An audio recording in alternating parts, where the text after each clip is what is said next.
Hello everyone, how are you all? Hope you all guys are fine. तो guys आज जो हम लेके आए हैं वो हमारी रहेगी सीडीपी की मैराथन सीरीज़, जिसमें हमारी यूनिट 3 है और यूनिट 3 का नाम है क्रिएटिव कंड्यूसिव लर्निंग एनवायरनमेंट। देखिए हमारा ये जो सिलेबस है ये टीजीटी का है, लेकिन सेम ही सिलेबस पीजीटी के अंदर भी पूछा गया है और सेम सिलेबस हमारा केवीएस के अंदर भी आता है। तो हमारी जो ये सीरीज़ रहेगी, जो मैराथन सीरीज़ है, ये सबके लिए ही बेनिफिशियल है for all exam, for TGT, for PGT and for KVS exam. तो चलिए स्टार्ट करते हैं हम। यूनिट 3 क्या है भाई? Creating conducive learning environment. मतलब हमें अनुकूल अधिगम का वातावरण हमें बनाना है। सभी को पता है कि जो एक एनवायरनमेंट होता है, एनवायरनमेंट अफेक्ट करता है किसको? लर्निंग को। कुछ एनवायरनमेंट ऐसा होता है जिसमें हमारी जो लर्निंग है वो एडवांटेजियस होती है, बेनिफिशियल होती है, लेकिन कुछ एनवायरनमेंट ऐसा भी होता है जो हमारी लर्निंग को एडवर्सली अफेक्ट करता है। ठीक है, ये तो देखो सच है कि जो एक टीचर होता है वो किसी भी स्टूडेंट का सोशियो इकोनॉमिक स्टेटस चेंज नहीं कर सकता, लेकिन अपने बिहाफ पे एक टीचर कोशिश कर सकता है कि वो कैसे एक positive conducive learning environment classroom में दे सभी चिल्ड्रंस को। ठीक है, तो जैसे हम बात करें, यहाँ हम कुछ कॉन्सेप्ट पढ़ेंगे डिसेबिलिटी के और related to disability, related to handicap. तो सबसे पहले देखिए हम बात करते हैं डाइवर्सिटी के। डाइवर्सिटी क्या होता है? डाइवर्सिटी होता है कि हर कोई जो स्टूडेंट है भाई वो एक जैसा नहीं होता, अलग अलग, कोई कस्टम के बेस पे अलग है, कोई सेक्स के बेस पे अलग है, कोई लैंग्वेज के बेस पे अलग है, कस्टम के बेस पे डाइवर्सिटी है, इंटेलिजेंस के बेस पे डाइवर्सिटी है कि कई बच्चे इंटेलिजेंस होते हैं, कई नॉर्मल होते हैं, कोई एवरेज होते हैं, कई बिलो एवरेज भी होते हैं, कोई रिलीजन के बेस पे, कोई हिंदू है, मुस्लिम है, सिख है, ईसाई है। तो एक क्लास के अंदर डिफरेंट तरह की डाइवर्सिटी होती है। तो उसी डाइवर्सिटी को एक टीचर को हैंडल करना होता है और सभी की डाइवर्सिटी को ध्यान में रखते हुए, चाहे वो डाइवर्सिटी का बेस कुछ भी हो, एक कंड्यूसिव पॉजिटिव लर्निंग एनवायरनमेंट एक टीचर को देना होता है, ताकि बच्चे अपनी जो स्टडी है, अपनी जो लर्निंग है, उनका जो अधिगम है वो अच्छे से कर पाएँ। तो हम बोल सकते हैं जो डाइवर्सिटी है एक वाइड टर्म है, and diversity in education represent a broad range of ideas and initiative to create the learning environment. अब देखो ऐसी डाइवर्सिटी में जिसमें अलग अलग तरह के स्टूडेंट हैं, उनके पास आइडियाज़ भी अलग अलग होंगे, वो अलग अलग इनिशिएटिव लेंगे अपने लर्निंग को करने के लिए एक एनवायरनमेंट के अंदर। तो जो हमें लर्निंग एनवायरनमेंट उनको प्रोवाइड करना है वो सेफ़ होना चाहिए, इंक्लूसिव होना चाहिए। मतलब सारे बच्चे मिलके, चाहे वो किसी भी बेस पे अलग हैं, लेकिन एक इंक्लूसिव एनवायरनमेंट के अंदर वो ऐसा एनवायरनमेंट जो इक्विटेबल है हर किसी के लिए, ऐसा एनवायरनमेंट हमें उन्हें प्रोवाइड कराना है और लर्निंग को एनहांस करना है, बढ़ाना है। अब देखिए डाइवर्सिटी इन क्लासरूम। क्लासरूम में किस तरह की डाइवर्सिटी होते हैं भाई? क्लासरूम में डाइवर्सिटी के कई बेस होते हैं। वो डाइवर्सिटी जाति के आधार पर भी हो सकती है, भाषा के आधार पर भी, धर्म के आधार पर भी, इकोनॉमिक भी। मतलब कोई बच्चा ऐसा होता है जो जिसका इकोनॉमिक बैकग्राउंड काफ़ी रिच होता है, हाई होता है, और कई नॉर्मल होते हैं, कई लो इकोनॉमिक ग्राउंड से होते हैं। सेक्सुअल ओरिएंटेशन पे बच्चा अलग हो सकता है, जेंडर और आइडेंटिटी के बेस पे, कल्चर के बेस पे। तो ये कुछ बेस हैं हमारे डाइवर्सिटी के, जिसमें अलग अलग तरह के बच्चे एक क्लास में आते हैं। तो विभिन्न प्रकार की पृष्ठभूमि और संस्कृति के लोगों के साथ काम करने और सीखने पर छात्रों को विषय वस्तु की अधिक व्यापक समझ प्राप्त होती है। मतलब अब देखो एक क्लास में अलग अलग रिलीजन के, कल्चर के बच्चे हैं, तो इस तरह के कल्चर में जब बच्चा सीखता है, एक दूसरे से बच्चा सीखेगा, पीयर ग्रुप से सीखेगा, तो जो उसकी जो समझ होगी ना, वो समझ और ज़्यादा बढ़ जाएगी। ठीक है, क्योंकि वहाँ पे अलग अलग पृष्ठभूमियों के, संस्कृति के लोग एक साथ बैठ के सीख रहे हैं। तो उस पर्टिकुलर सब्जेक्ट की, विषय वस्तु की बात कर ले हम, या कोई और जो उस बच्चे को सोसाइटी की नॉलेज है, वो एक अच्छे तरीके से हो जाती है। ठीक है। अब हम पढ़ते हैं भाई डिसेबिलिटी। डिसेबिलिटी क्या होता है ये हमें पता होना चाहिए। देखो डिसेबिलिटी एक हैंडीकैप नहीं है, हैंडीकैप हम उसको नहीं बोलते। मतलब अगर कोई डिसेबल है तो हम उसे ये नहीं कहेंगे कि ये विकलांग है, ठीक है। तो अक्षमता विकलांगता नहीं है, ये हमें अपने माइंड में बिठा लेना चाहिए। और ना ही हमें ऐसे लोगों को मतलब डिसेबल समझना चाहिए। कोई भी पीपल अगर मान लिया उसका हाथ नहीं है, उसे सुन नहीं रहा, उसे दिखाई नहीं दे रहा, तो वो डिसेबिलिटी उसके लिए तब तक डिसेबिलिटी नहीं है जब तक सोसाइटी उसको डिसेबल नहीं बना देती। हम हैं उसको डिसेबल बनाने वाले, सोसाइटी उसको डिसेबल बनाती है। क्योंकि जब सोसाइटी भी उसको एक्सक्लूड कर देती है और ये मान लेती है ना कि ये तो अंधा ही है, ये ऐसा काम कर ही नहीं सकता, तो उस टाइम पे वो पर्टिकुलर पर्सन सच में डिसेबल हो जाता है। तो सोसाइटी एक सोशल कंस्ट्रक्ट ही एक पर्सन को डिसेबल बनाता है। तो अब हम पढ़ लेते भाई डिसेबिलिटी एक्चुअल में है क्या। इट इज़ एनी रिस्ट्रिक्शन और lack of ability to perform an activity in the manner और within the range consider normal for a human being. मतलब यहाँ पे कोई भी पर्सन कोई भी एक एक्टिविटी को परफॉर्म नहीं कर पाता, वो रिस्ट्रिक्ट हो जाता है, उसके अंदर एक कमी आ जाती है उस एक्टिविटी को करने में जो एक नॉर्मल आदमी कर सकता है। अब इस डिसेबिलिटी का रीजन कोई जेनेटिक डिसऑर्डर भी हो सकता है कि मतलब पहले किसी जनरेशन में रही है और कोई जो जीन है वो फंक्शनल नहीं है, उसकी वजह से हमारी बॉडी में कोई डिसऑर्डर आ गया है। कोई माल न्यूट्रिशन है, किसी न्यूट्रिएंट की कमी की वजह से हमारे अंदर कोई माल एडजस्टमेंट है, माल न्यूट्रिशन है, तो उसकी वजह से भी ऐसा हो सकता है। कोई डिजीज शरीर के अंदर है तो उसकी वजह से भी एक पर्टिकुलर पर्सन डिसेबल हो सकता है। अब देखिए ये 3 टर्म है। डिसेबिलिटी हमें पता चल गई कि इसमें क्या होता है, लैक ऑफ एबिलिटी, मतलब एक पर्सन कोई एक्टिविटी इस तरीके से नहीं कर पाता जैसे एक नॉर्मल आदमी कर पाता है, उसको हम डिसेबिलिटी बोलते हैं। अब इससे ही रिलेटेड टर्म है भाई इम्पेयरमेंट। वैसे दिखने में देखो तीनों सेम है, डिसेबिलिटी, इम्पेयरमेंट और हैंडीकैप, लेकिन एक्चुअल में इम्पेयरमेंट और हैंडीकैप इससे अलग है। इम्पेयरमेंट में क्या होता है, एनी लॉस और एबनॉर्मलिटी ऑफ साइकोलॉजिकल, फिजियोलॉजिकल और एनाटॉमिकल स्ट्रक्चर और फंक्शन। मतलब जब हमारे बॉडी के किसी पार्ट में साइकोलॉजिकली, फिजियोलॉजिकली या एनाटॉमिकली बॉडी के स्ट्रक्चर में किसी ऑर्गन के अंदर कोई कमी आ जाती है, एबनॉर्मलिटी आ जाती है और हम वो उस पर्टिकुलर ऑर्गन से जो काम होता है, फंक्शन होता है, वो नहीं कर पाते, तो वो हमारे लिए इम्पेयरमेंट है। अब बात करते हैं हैंडीकैप की। देखिए हैंडीकैप क्या है। हैंडीकैप में क्या होता है कि हैंडीकैप एक पर्सन कब हो जाता है कि अगर उस एक गिवन इंडिविजुअल को कोई काम दिया गया और क्योंकि उसके अंदर इम्पेयरमेंट है, एक पर्टिकुलर ऑर्गन नहीं है, तो वो अपना एक जो नॉर्मल रोल वो एक सोसाइटी के अंदर फुलफिल करता था, वो उसको कर पाने में सक्षम नहीं है, तो वो उस पर्सन के लिए हैंडीकैप है। जैसे हम बात करें कि किसी पर्सन का हाथ नहीं है भाई, अगर उसके हाथ नहीं है तो एक नॉर्मल पर्सन क्या कर सकता है, लिख सकता है सोसाइटी में, जैसे कम्युनिकेशन चल रहा है, या कोई मान लिया कोई पर्सन डेफ है, बहरा है, तो जैसे और पर्सन जो नॉर्मल है वो अपने व्यू रख सकते हैं, कम्युनिकेट कर सकते हैं। लेकिन जो ये पर्सन डेफ है, अब इसका सोसाइटी के अंदर रोल क्या है कि ये अपने व्यू रखे, लेकिन अपनी इस डेफनेस की वजह से ये पर्टिकुलर पर्सन अपना रोल फुलफिल नहीं कर पा रहा सोसाइटी में लाइक अ नॉर्मल पर्सन, तो इस टाइम पे ये पर्सन क्या हो जाएगा, हैंडीकैप है। और जो इसके अंदर डेफनेस है, वो डेफनेस मतलब इसके ईयर में प्रॉब्लम है ना, तो वो ईयर की जो प्रॉब्लम है वो इसकी इम्पेयरमेंट है। ठीक है, तो ये आपको डिफरेंस तीनों टर्म में पता होना चाहिए। अब फादर कौन है भाई डिसेबिलिटी के, एडवर्ड वर्न रॉबर्ट्स, ये फादर हैं डिसेबिलिटी के। ठीक है, फिर एक टर्म आती है इन्हीं को लेकर, सोशल एक्सक्लूजन, मतलब सामाजिक बहिष्करण। सामाजिक बहिष्करण क्या होता है, जब आदमी को उसके आर्थिक, सामाजिक और राजनीतिक जीवन में पूरी तरह से भाग लेने से रोक दिया जाता है जिसमें वे रहते हैं, उसको सोशल एक्सक्लूजन कहा जाता है। मान लिया भाई कोई पर्सन डिसेबल है, तो डिसेबल तो वो है, लेकिन बना किसने दिया उसको डिसेबल, सोसाइटी ने बना दिया। कैसे बना दिया कि उसको जो भी हमारी सोसाइटी के अंदर आर्थिक, सामाजिक और पॉलिटिकल, राजनीतिक जो गतिविधि हो रही हैं उसमें हमने उस आदमी को भाग ही नहीं लेने दिया कि ये तो ऐसा कर ही नहीं सकता, तो वो आदमी का सामाजिक सामाजिक बहिष्करण कर दिया, हमने सोशली उसको एक्सक्लूड कर दिया, तो यहाँ से वो आदमी पूरी तरह से डिसेबल हो जाता है।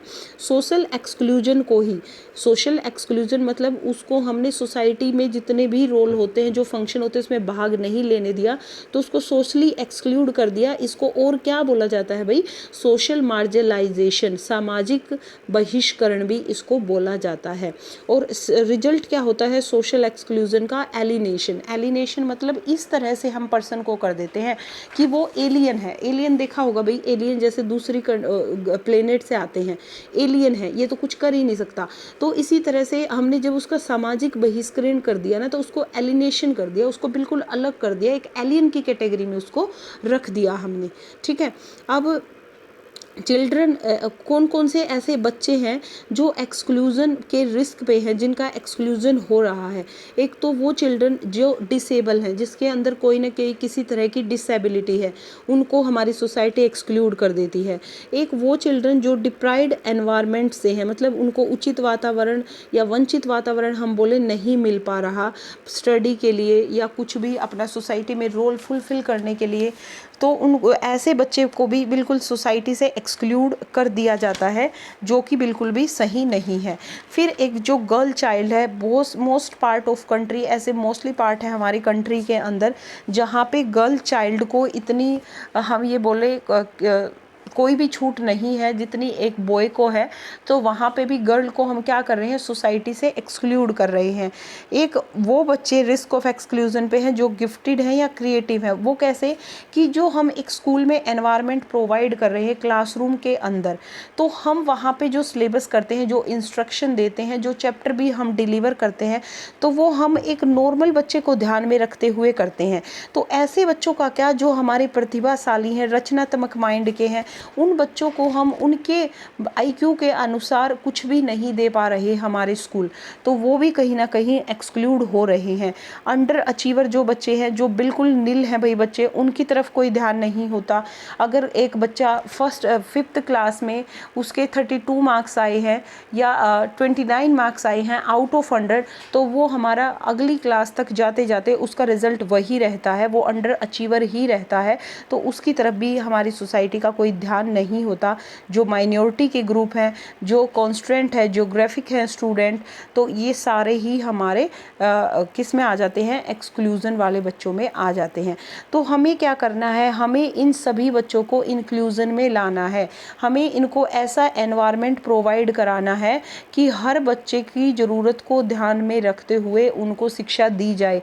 हम यहाँ पे बात कर सकते हैं इंडिविजुअलाइज्ड एजुकेशन की, कि जिस पेस से बच्चा सीख रहा है, जिस गति से सीख रहा है, उसके इंटरेस्ट के अनुसार, उसकी गति के अनुसार बच्चे को आगे बढ़ाया जाए। ठीक है, अब हम बात करते हैं disability is a social construct. ये मैं पहले भी बता चुकी हूँ कि डिसेबिलिटी एक सोशल कॉन्स्ट्रैक्ट में कैसे आती है। पहले तो हमें ये पता होना चाहिए कि सोशल मॉडल ऑफ डिसेबिलिटी बात क्या करता है। Social model of disability identifies systematic barrier, negative attitude and exclusion by society purposely और inadvertently. That means society is the main contributor factor in disabling the people. ये क्या कह रहे हैं कि जो हमारी सोसाइटी है और उस सोसाइटी के अंदर अगर डिसेबल पीपल है, तो दूसरे पीपल क्या करते हैं? उस डिसेबल पीपल के लिए बैरियर करते हैं, बाधा प्रकट करते हैं कि नहीं, ये तो ऐसा कर ही नहीं सकता। अगर वो कुछ करना भी चाहता है तो वो बैरियर कहीं ना कहीं डालते हैं। उनका जो एटीट्यूड है उस पर्टिकुलर डिसेबल पर्सन के रिगार्डिंग वो नेगेटिव है, वो उनको एक्सक्लूड कर देते हैं सोसाइटी से, या तो ऐसा वो जानबूझकर करते हैं या अनजाने में उनसे हो जाता है कि नहीं, दूसरे कर रहे हैं तो तुम्हें भी ऐसा करना चाहिए। इससे क्या होता है कि जो हमारी सोसाइटी है वो ही कहीं ना कहीं कंट्रीब्यूशन कर रही है उस पर्टिकुलर पर्सन को डिसेबल बनाने में। ठीक है, तो ये सोशल कॉन्स्ट्रैक्ट का मतलब ये है कि कोई भी पर्सन जब तक डिसेबल नहीं है, जब तक वो खुद नहीं मानता, ठीक है, तो आपने ऐसे ऐसे एग्जाम्पल देखे होंगे कि पर्टिकुलर पर्सन के हाथ नहीं है लेकिन पैरों से वो सारा काम कर रहा है, तो उसने हिम्मत नहीं हारी है। वो अपने जो एक नॉर्मल फंक्शन इंसान के होते हैं, अगर वो हाथ से नहीं कर पा रहा तो वो अपने पैरों से करता है। लेकिन जब सोसाइटी उसको ये नकार दे कि नहीं, आपसे तो कुछ होगा ही नहीं, आप ऐसा कर ही नहीं सकते, तो वहाँ पे उसको हमारी सोसाइटी ने डिसेबल बना दिया, विकलांग बना दिया। तो यही हमारा सोशल मॉडल ऑफ डिसेबिलिटी बात करता है कि हमारी सोसाइटी का 99% रोल होता है एक पर्टिकुलर पर्सन को डिसेबल बनाने में, उनके नेगेटिव एटीट्यूड की वजह से, उनकी बैरियर्स की वजह से, जो उस पीपल को डिसेबल बना देती हैं। तो यही हमारा ये मॉडल बात करता है। अब हमें ज़रूरत किसकी है? इंक्लूज़न की ज़रूरत है कि हम किसी भी पीपल को एक्सक्लूड ना करें, चाहे वो डिसेबल है, चाहे वो नहीं है, चाहे वो पर्सन कैसा भी है। हमें हर पर्सन को, हर बच्चे को इंक्लूज़न में लाना होगा, तभी हमारा एक कंड्यूसिव लर्निंग एनवायरनमेंट हम बच्चों को दे पाएंगे। तो इंक्लूजन क्या है? Inclusion is not for any one category but for all those student who need it. Inclusion किसी एक कैटेगरी को नहीं करना, हमें उन सभी स्टूडेंट को इंक्लूजन में लाना है जिसको इसकी ज़रूरत है, चाहे वो माइनॉरिटी के स्टूडेंट है भाई, चाहे वो डिसेबल स्टूडेंट है भाई, चाहे वो गर्ल चाइल्ड है, कोई भी है, जिसको इसकी नीड है, हमें हर बच्चे को इंक्लूजन के अंदर लाना होगा।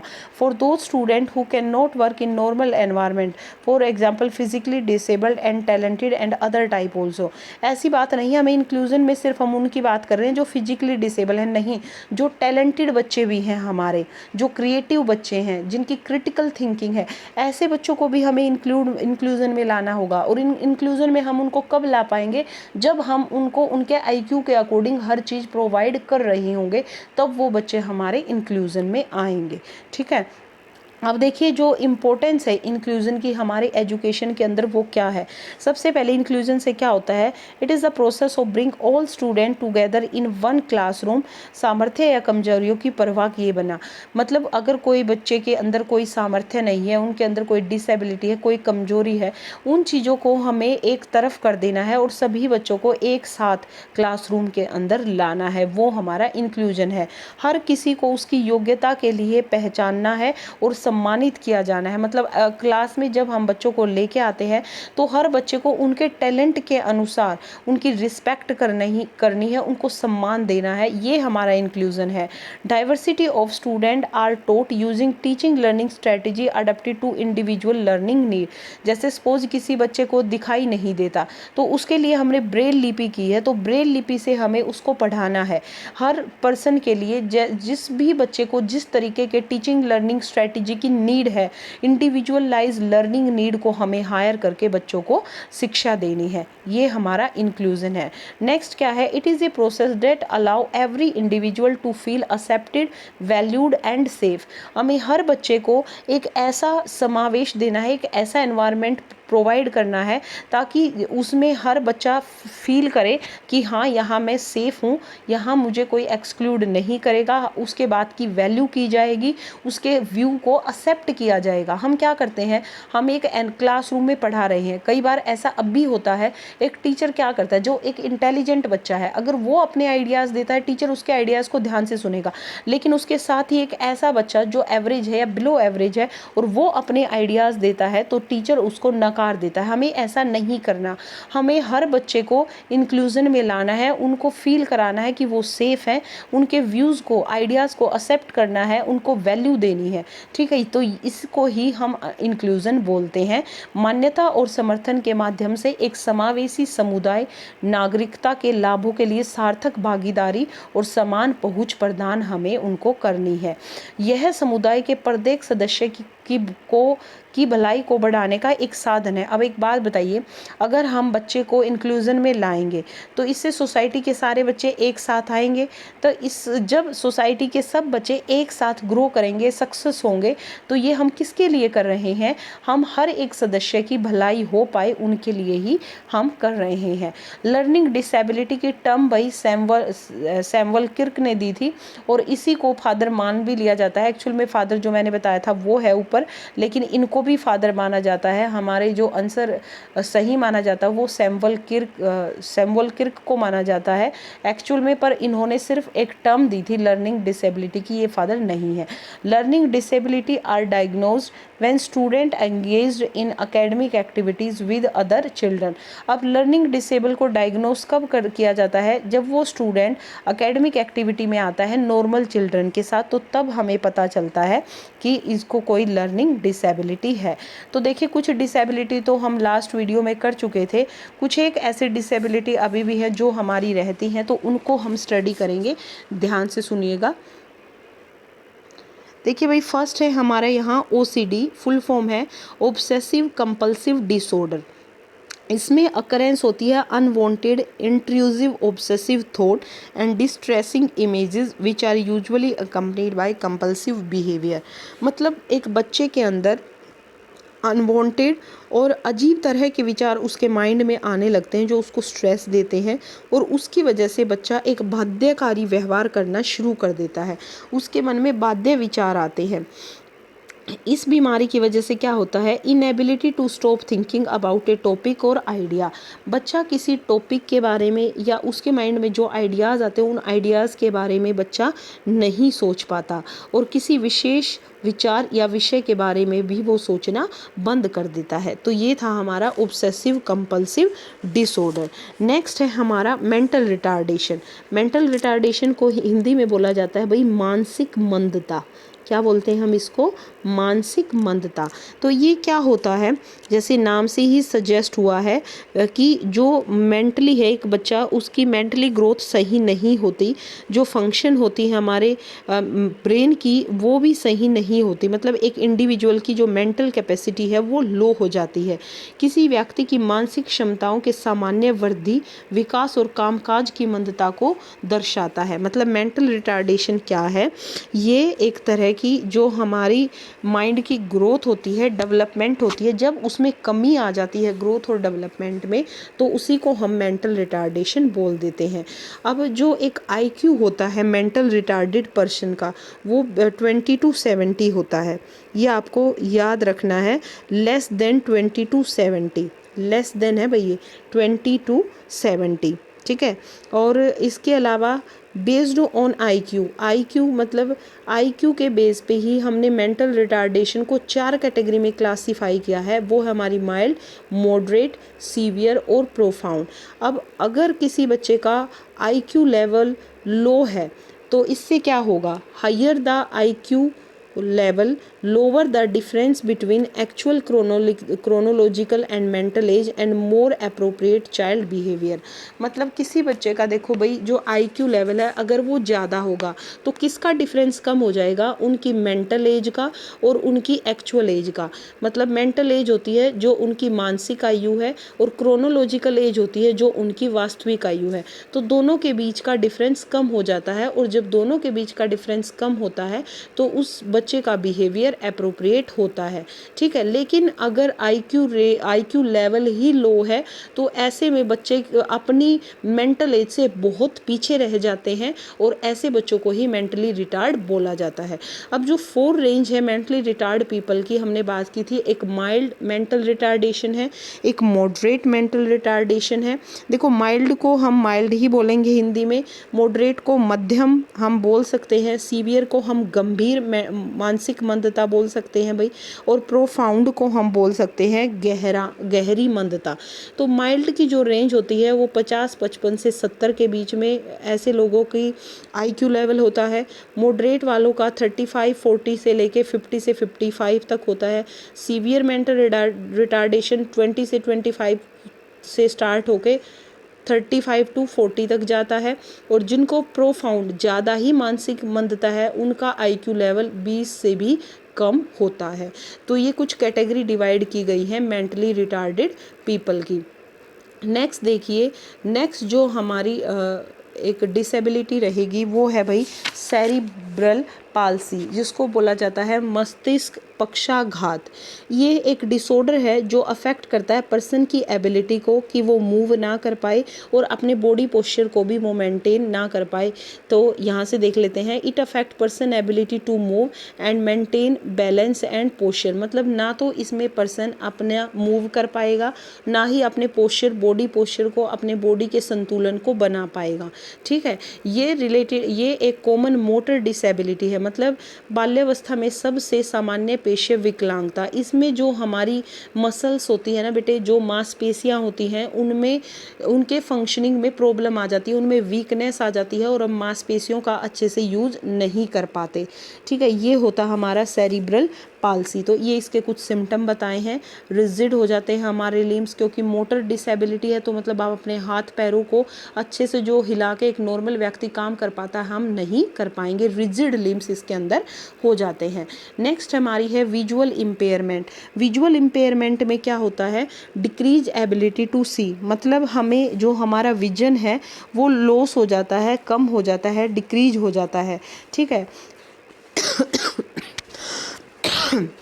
अब विजुअल इम्पेयरमेंट में या तो विजन पूरी तरह से लॉस होगा या उनको थोड़ा बहुत दिखेगा, जिसको हम ये बोल सकते हैं कि पार्शियल विजन लॉस है, कि ये बंदा आंशिक दृष्टि से ही हानि इसको है। ठीक है, कुछ पीपल ऐसे होते हैं जो कम्प्लीटली ब्लाइंड हो जाते हैं, but many other have what called legal blindness. लेकिन कुछ ऐसे भी होते हैं जिनको हम कानूनी अंधता कहते हैं। अब कुछ बेबीज़ के अंदर जो ब्लाइंडनेस है भाई, वो कॉन्जेनाइटल ब्लाइंडनेस होती है। कॉन्जेनाइटल ब्लाइंडनेस क्या होती है कि कुछ ऐसे बेबी जन्म लेते हैं जो जन्म से ही अंधे होते हैं, तो उसको बोला जाता है कॉन्जेनाइटल ब्लाइंडनेस। जन्म से ही ऐसे बच्चे अंधे हैं। ये कुछ थोड़ा सा पार्ट अलग आ गया है यहाँ पे। नेक्स्ट ये कुछ हमारी डिसेबिलिटी थी, तो आपको इनको पढ़ना है। 2 डिसेबिलिटी और रह गई, वो आगे आएंगी। एक हमारी इंटेलेक्चुअल डिसेबिलिटी और एक हियरिंग इम्पेयरमेंट। लेकिन बीच में हमारी ये PDF पहले ये स्लाइड है, तो पहले हम इसको कर लेते हैं। 2 और रह गई है, मैंने बताया है। 1 इज़ इंटेलेक्चुअल डिसेबिलिटी, जिसको हम बौद्धिक विकलांगता बोलते हैं, और दूसरी है हमारी हियरिंग इम्पेयरमेंट। लेकिन उससे पहले हम स्टार्ट करते हैं PWD एक्ट। PWD एक्ट की फुल फॉर्म क्या होती है भाई, पर्सन विद डिसएबिलिटी, विकलांगता व्यक्ति अधिनियम 1995। ये जो PWD एक्ट था, इसकी फुल फॉर्म होती है पर्सन विद डिसेबिलिटी। ये एक्ट हमारा 1995 के अंदर आया था। ठीक है, इस एक्ट का दूसरा नाम ये भी पूछ लिया जाता है कि what is the another name of PWD act, तो इसको हम equal opportunities protection of rights and full participation act के नाम से भी जानते हैं। अगर हिंदी में मैं बात कहूँ तो समान अवसर, अधिकारों का संरक्षण और पूर्ण भागीदारी भी इस एक्ट को इस नाम से भी जाना जाता है। अब PWD एक्ट में हमारी सेंट्रल गवर्नमेंट ने क्या तय किया था कि अगर कोई पर्सन 40% तक डिसेबल है ना, अगर उसे एक मेडिकल अथॉरिटी तब सर्टिफाई की जाएगी अगर उसके अंदर डिसेबिलिटी, विकलांगता 40% तक है। अगर इससे कम है तो उसको डिसेबल की कैटेगरी में नहीं रखा जाएगा, उसे एक मेडिकल अथॉरिटी नहीं दी जाएगी कि आप डिसेबल हो। तो 40% तो एटलीस्ट होनी चाहिए। जब ये एक्ट आया था भाई, इस एक्ट के अंदर कुछ ऐसी डिसेबिलिटी रखी गई थी जिनको सेंट्रल गवर्नमेंट ने फिर बाद में कुछ वो भी दिए थे कि हम इनको रिजर्वेशन देंगे या कुछ ऐसी चीज़ें भी प्रोवाइड कराई थी। तो कौन कौन सी ऐसी डिजीज़ थी जो इसके अंदर रखी गई थी? सबसे पहले तो आपको याद रखना है ये 1995 में आया था और इसमें जो टोटल विकलांगता रखी गई थी वो 7 रखी गई थी इस एक्ट में। अब वो कौन कौन सी थी? सबसे पहली थी ब्लाइंडनेस। ब्लाइंडनेस होता है भाई अंधापन, सभी को पता है। ये एक ऐसी स्थिति है जहाँ व्यक्ति को दिखाई नहीं देता। ठीक है, या तो उनका लो विजन होगा ब्लाइंडनेस में, तो या वो पार्शियली विजन होगा। तो एक तो अंधापन इसमें रखा गया था, दूसरा लो विजन, कम दृष्टि वाले रोगों को भी इसमें रखा गया था। नेक्स्ट था लेप्रोसी क्योर्ड, कुष्ठ रोग जिनको होता है, means any person who has been cured of leprosy, कुष्ठ रोग से जो ठीक हो चुके व्यक्ति हैं वो भी इसमें रखे गए थे, इस एक्ट के अंडर आते थे। नेक्स्ट वो पर्सन थे जिनको हियरिंग इम्पेयरमेंट थी। हियरिंग इम्पेयरमेंट मतलब श्रवण स्थिति, उनको सुनने में प्रॉब्लम है। ठीक है, तो और जो नेक्स्ट डिजीज़ थी इसके अंदर भाई वो थी हमारी locomotor disability and cerebral palsy, जो हम ऊपर पढ़ चुके हैं, गतिशील विकलांगता और मस्तिष्क पक्षाघात। मेंटल रिटार्डेशन वालों को इस एक्ट के अंदर रखा गया था, मतलब मानसिक मंदता और एक मेंटल इलनेस, मानसिक बीमारी अगर किसी को है तो वो भी इस एक्ट के अंडर आएगा। उनको भी कुछ ना कुछ रिजर्वेशन हर चीज़ में, स्टडी में, आगे जॉब में, हर कहीं उनको रिजर्वेशन कैटेगरी में रखा जाएगा अगर उनको ये सारी बीमारी हैं। तो ये 7 हैं, तो सातों के नाम आपको याद रखने हैं। अब देखिए, ये दोबारा आ गया भाई, 1 मिनट। अब ऐसे लोगों को ना, इनको कुछ लॉ प्रोवाइड करवाए थे, कुछ मतलब कुछ एम और ऑब्जेक्टिव थे इस एक्ट के, कि इन लोगों को हमें कैसे शिक्षा देनी है, प्रशिक्षण इनको देना है, रोजगार किस तरीके से प्रोवाइड कराना है। तो एक तो ये बोला गया था, हमारी गवर्नमेंट ने ये कहा था कि इन लोगों को हम बैरियर फ्री एनवायरनमेंट प्रोवाइड कराएं, ताकि ये हर तरह से अपनी लर्निंग को, अपने फ्यूचर को सेफ रख पाएँ। और हमें इन व्यक्तियों का किसी भी प्रकार से शोषण या किसी भी तरीके से एक्सप्लॉयटेशन इन पर्सन्स का नहीं करना, कॉन्ट्रैक्ट और एक्सप्लॉयटेशन इन पर्सन्स का नहीं होगा। तो ये आपको याद रखना है। नेक्स्ट देखिए भाई, जो मैं बता रही थी कि 2 हमारी रह गई थी डिसेबिलिटी, एक इंटेलेक्चुअल डिसेबिलिटी को हम मेंटल रिटार्डेशन के नाम से भी जानते हैं। इसमें जो एक पर्सन की इंटेलिजेंस पावर होती है, बौद्धिक क्षमता होती है, वो बिलो एवरेज हो जाती है। मतलब बिलो एवरेज का मतलब क्या है कि वो जो एक स्किल नेसेसरी होती है डे टू डे लिविंग के लिए, मतलब डेली जो हम एक स्किल कर पाते हैं नॉर्मल एक पर्सन, ऐसा पर्सन जिसको बौद्धिक अक्षमता है वो नहीं कर पाता। तो इंटेलेक्चुअल डिसेबिलिटी भी एक डिसेबिलिटी है। नेक्स्ट है हियरिंग इम्पेयरमेंट। हियरिंग इम्पेयरमेंट में क्या होता है, हमारे ईयर के कुछ पार्ट लॉस हो जाते हैं, ख़त्म हो जाते हैं, डैमेज हो जाते हैं, तो हमें सुनने में प्रॉब्लम होती है। उन पर्सन को जिनके साथ ऐसा होता है उनको हियरिंग इम्पेयरमेंट की कैटेगरी में रखा जाता है। डैमेज टू 1 और more part of the year, एक से अधिक कान के हिस्सों में समस्या आ जाती है। अब इसमें जो कई बार क्वेश्चन पूछा गया है वो है हमारा कंड्यूसिव हियरिंग लॉस। अब कंड्यूसिंग हियरिंग लॉस में क्या होता है, प्रॉब्लम होती है विद द आउटर और मिडल ईयर। जो देखिए ईयर के 3 पार्ट होते हैं, आउटर ईयर, मिडल ईयर और एक इनर ईयर। तो कंड्यूसिव हियरिंग लॉस में जो हमारा आउटर पार्ट है और मिडल पार्ट है ईयर का, उसमें प्रॉब्लम आ जाती है।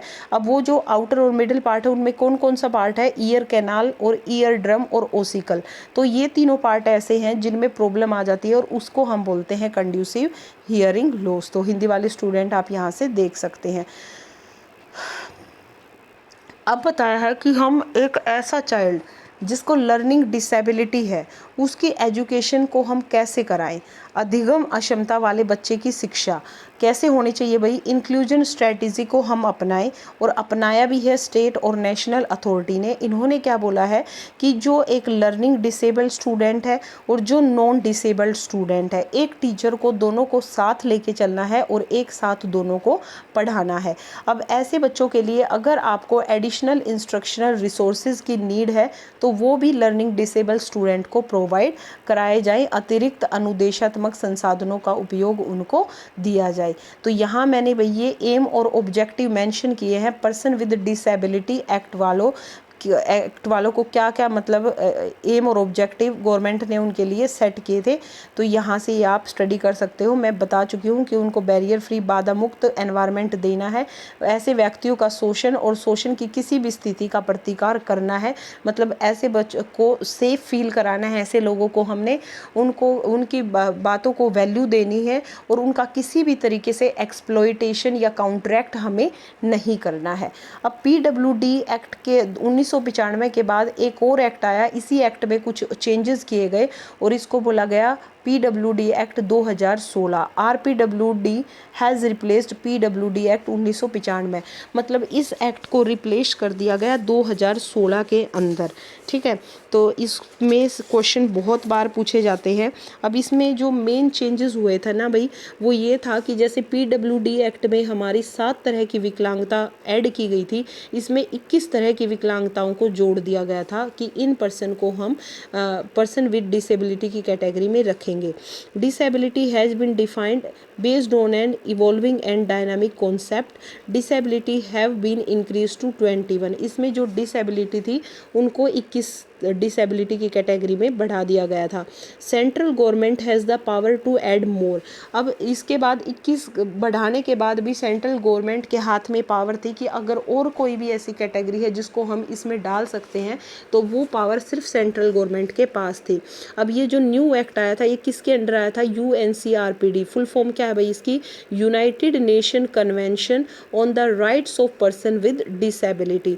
भारत इसका एक हस्ताक्षर करता है और रेटिफाई करने वालों में से एक देश, एक मेंबर हमारा भारत भी है। ठीक है, तो इसके अंडर ये एक्ट आया था। इसकी फुल फॉर्म आप सबको पता होनी चाहिए, United nation convention on the right of person with disability. अब जो 21 तरह की डिसेबिलिटी थी भाई वो इसके अंदर रखी गई थी। हम वन बाय वन उनको देख लेते हैं।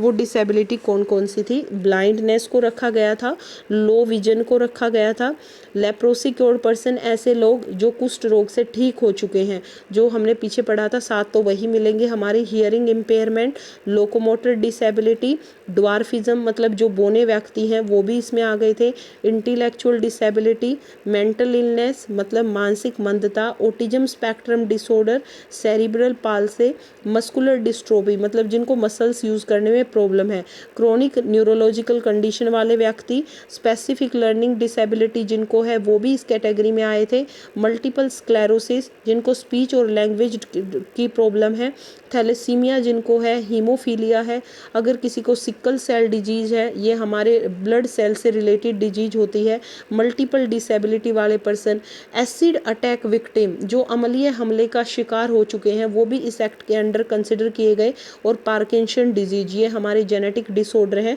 तो इन सारे ये जो 21 की 21 डिजीज थी भाई, इन डिजीज को हमने इस एक्ट में शामिल कर लिया था कि अगर कोई पर्सन इन सारी बीमारियों से ग्रसित है, इनमें से किसी एक से भी ग्रसित है तो उनको इस एक्ट के अंडर रखा जाएगा और उनको कुछ स्पेशल रिजर्वेशन प्रोवाइड करवाई जाएंगी।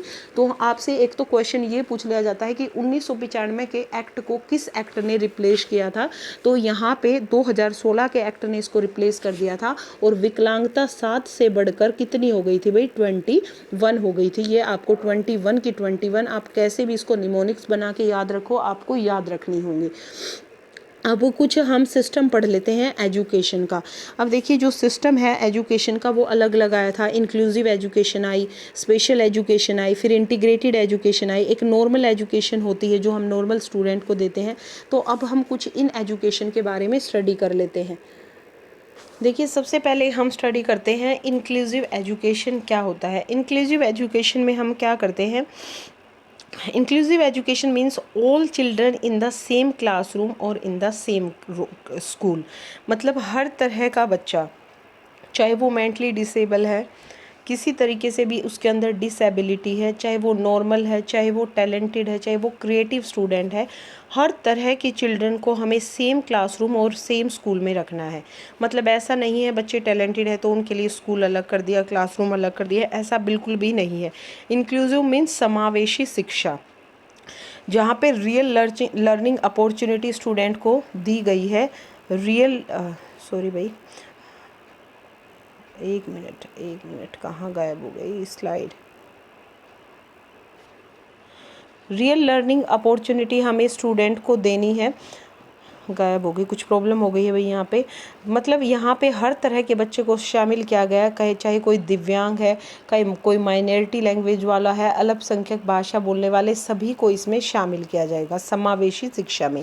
उसके बाद एक स्पेशल एजुकेशन होती है, एक विशिष्ट शिक्षा होती है। स्पेशल एजुकेशन के अंदर हमें जो स्पेशल नीड एजुकेशन है वो प्रोवाइड करनी है। मतलब जिनको स्पेशली किसी तरह की एजुकेशन की नीड है, एडिड एजुकेशन देनी है, एक्सेप्शनल एजुकेशन हमें बच्चों को देनी है। मतलब अगर किसी बच्चे को किसी स्पेशल नीड की कोई ब्लाइंड है, ब्लाइंड पर्सन है तो उसके अकॉर्डिंग हम उसको एजुकेशन दें, कोई डेफ है तो डेफ स्टूडेंट के अकॉर्डिंग हम उसको एजुकेशन दें। मतलब ऐसे लोगों के लिए जो डिसेबल है उनके लिए स्पेशल एजुकेशन का प्रावधान दिया गया, उनको अलग से उनके लिए स्कूल बनाए जाएं और अलग से उन बच्चों को शिक्षित किया जाए। छात्रों को इस तरह से शिक्षित करने का अभ्यास जो उनकी व्यक्तिगत विभिन्नताओं, मतलब व्यक्तिगत इंडिविजुअल जो डिफरेंट स्टूडेंट में है, उनकी अक्षमताओं और विशिष्ट ज़रूरतों को समायोजित करता है। मतलब कोई प्रतिभाशाली है तो उसके लिए एक अलग से क्लासरूम हो जिसमें बच्चे सारे ही टैलेंटेड है, क्रिएटिव है, तो अलग से जो उनकी नीड के अनुसार जो स्कूल खोले गए थे उसको बोला गया भाई स्पेशल एजुकेशन स्कूल, और वहाँ पे व्यक्तिगत विभिन्नताओं के अनुसार बच्चे को शिक्षा दी जाए।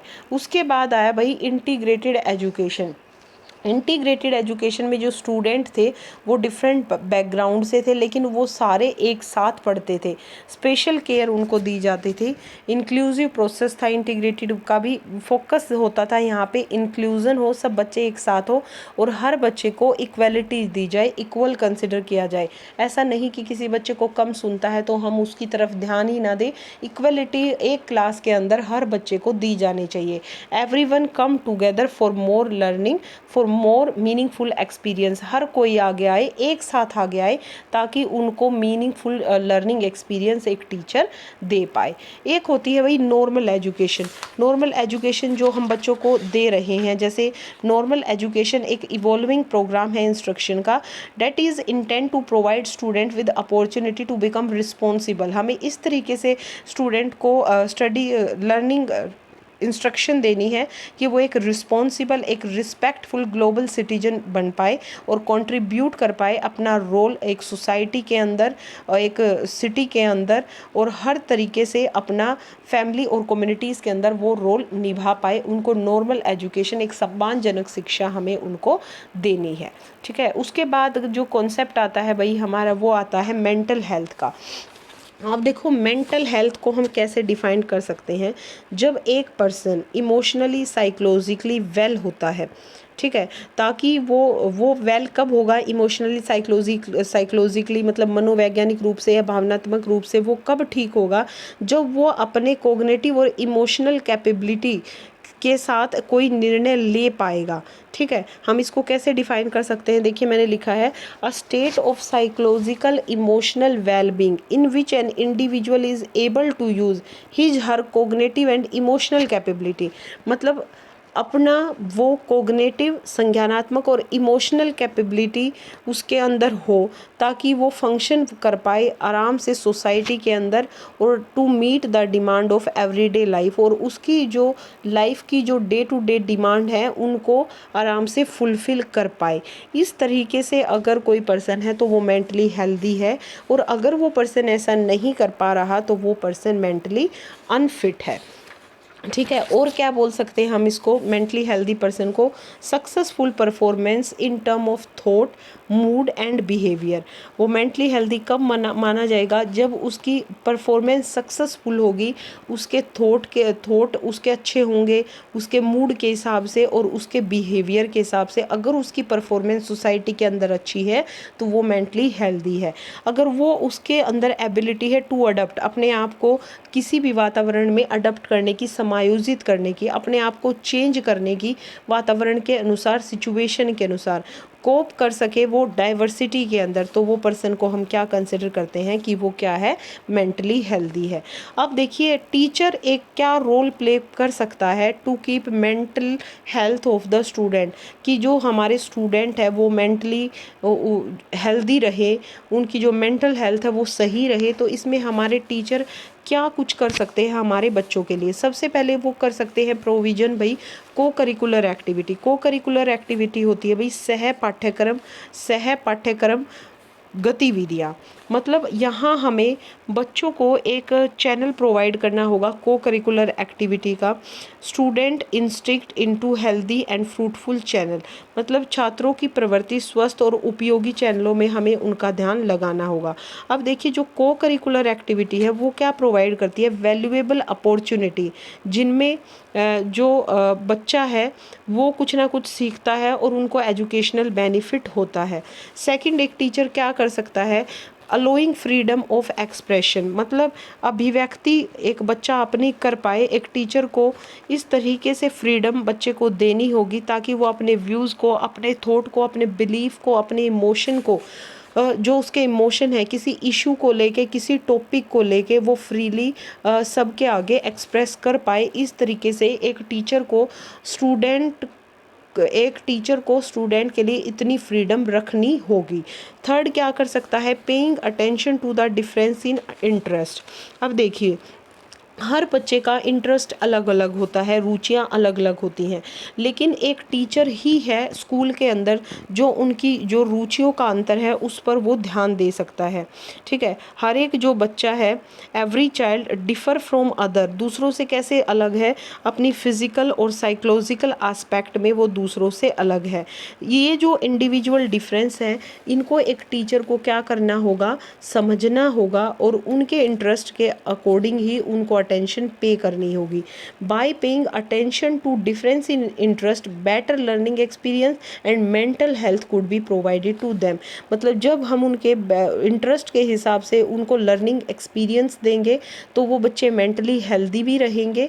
और स्पेशली हम बात करें जैसे clear cut difference in the interest of children and adolescent are discernible in sports. कुछ बच्चों का इंटरेस्ट स्पोर्ट में होता है, कुछ का एक्टिविटीज़ में होता है, कुछ ऐसे होते हैं जिनका सब्जेक्ट मैटर में ज़्यादा इंटरेस्ट होता है।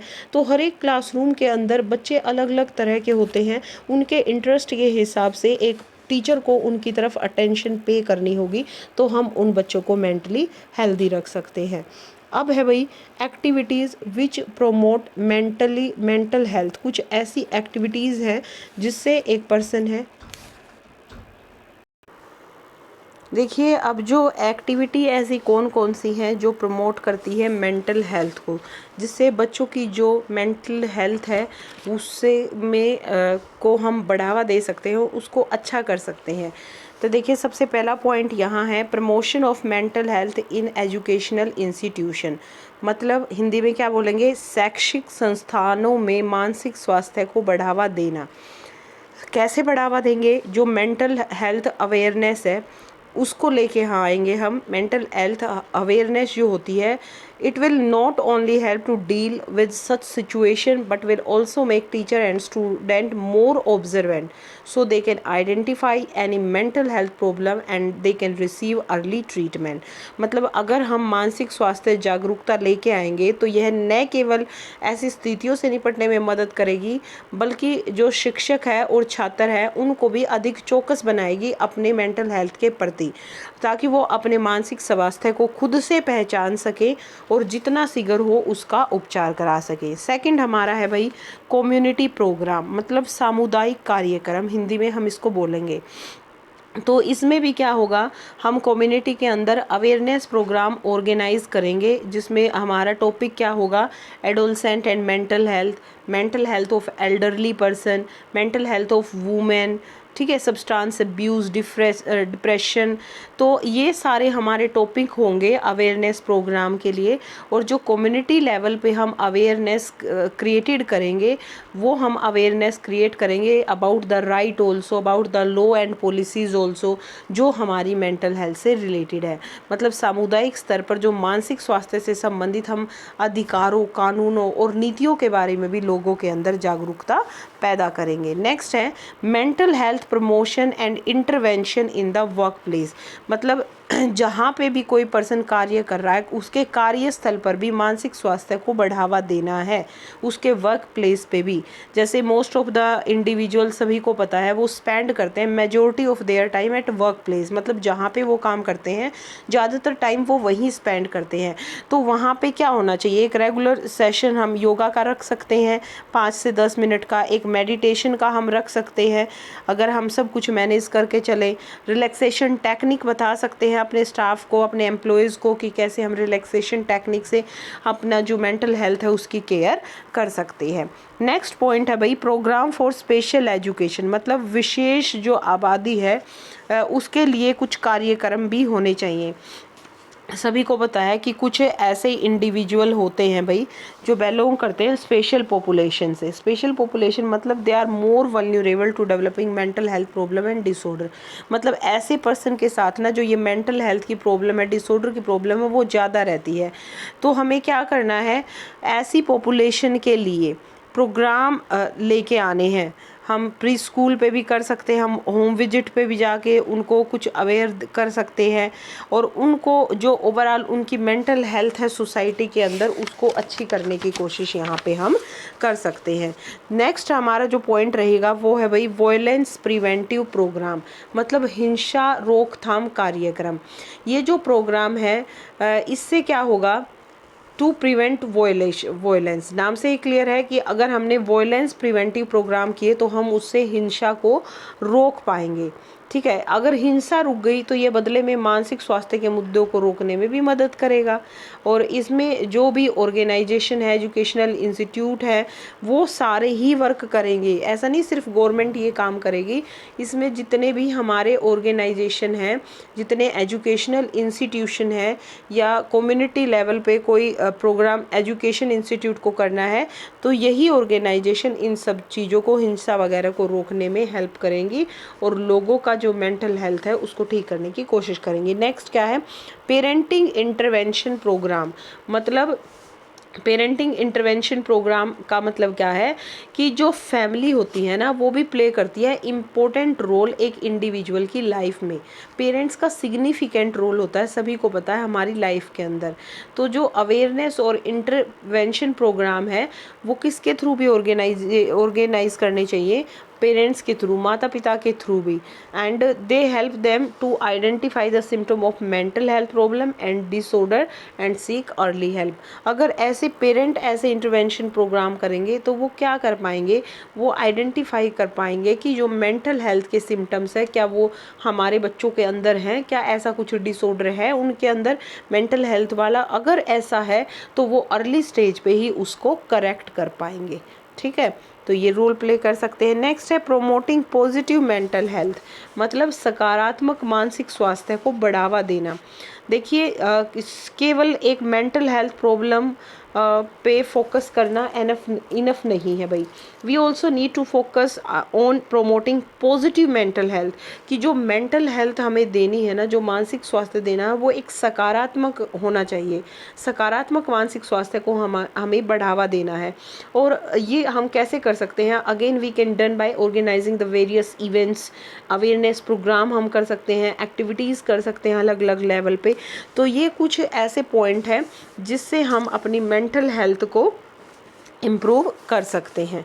ठीक है, अब देखिए जो मेंटली हेल्दी पर्सन होते हैं उनके कुछ कैरेक्टरिस्टिक होते हैं, मतलब वो कैसे हम कंसिडर करें कि ये पर्सन मेंटली हेल्दी है।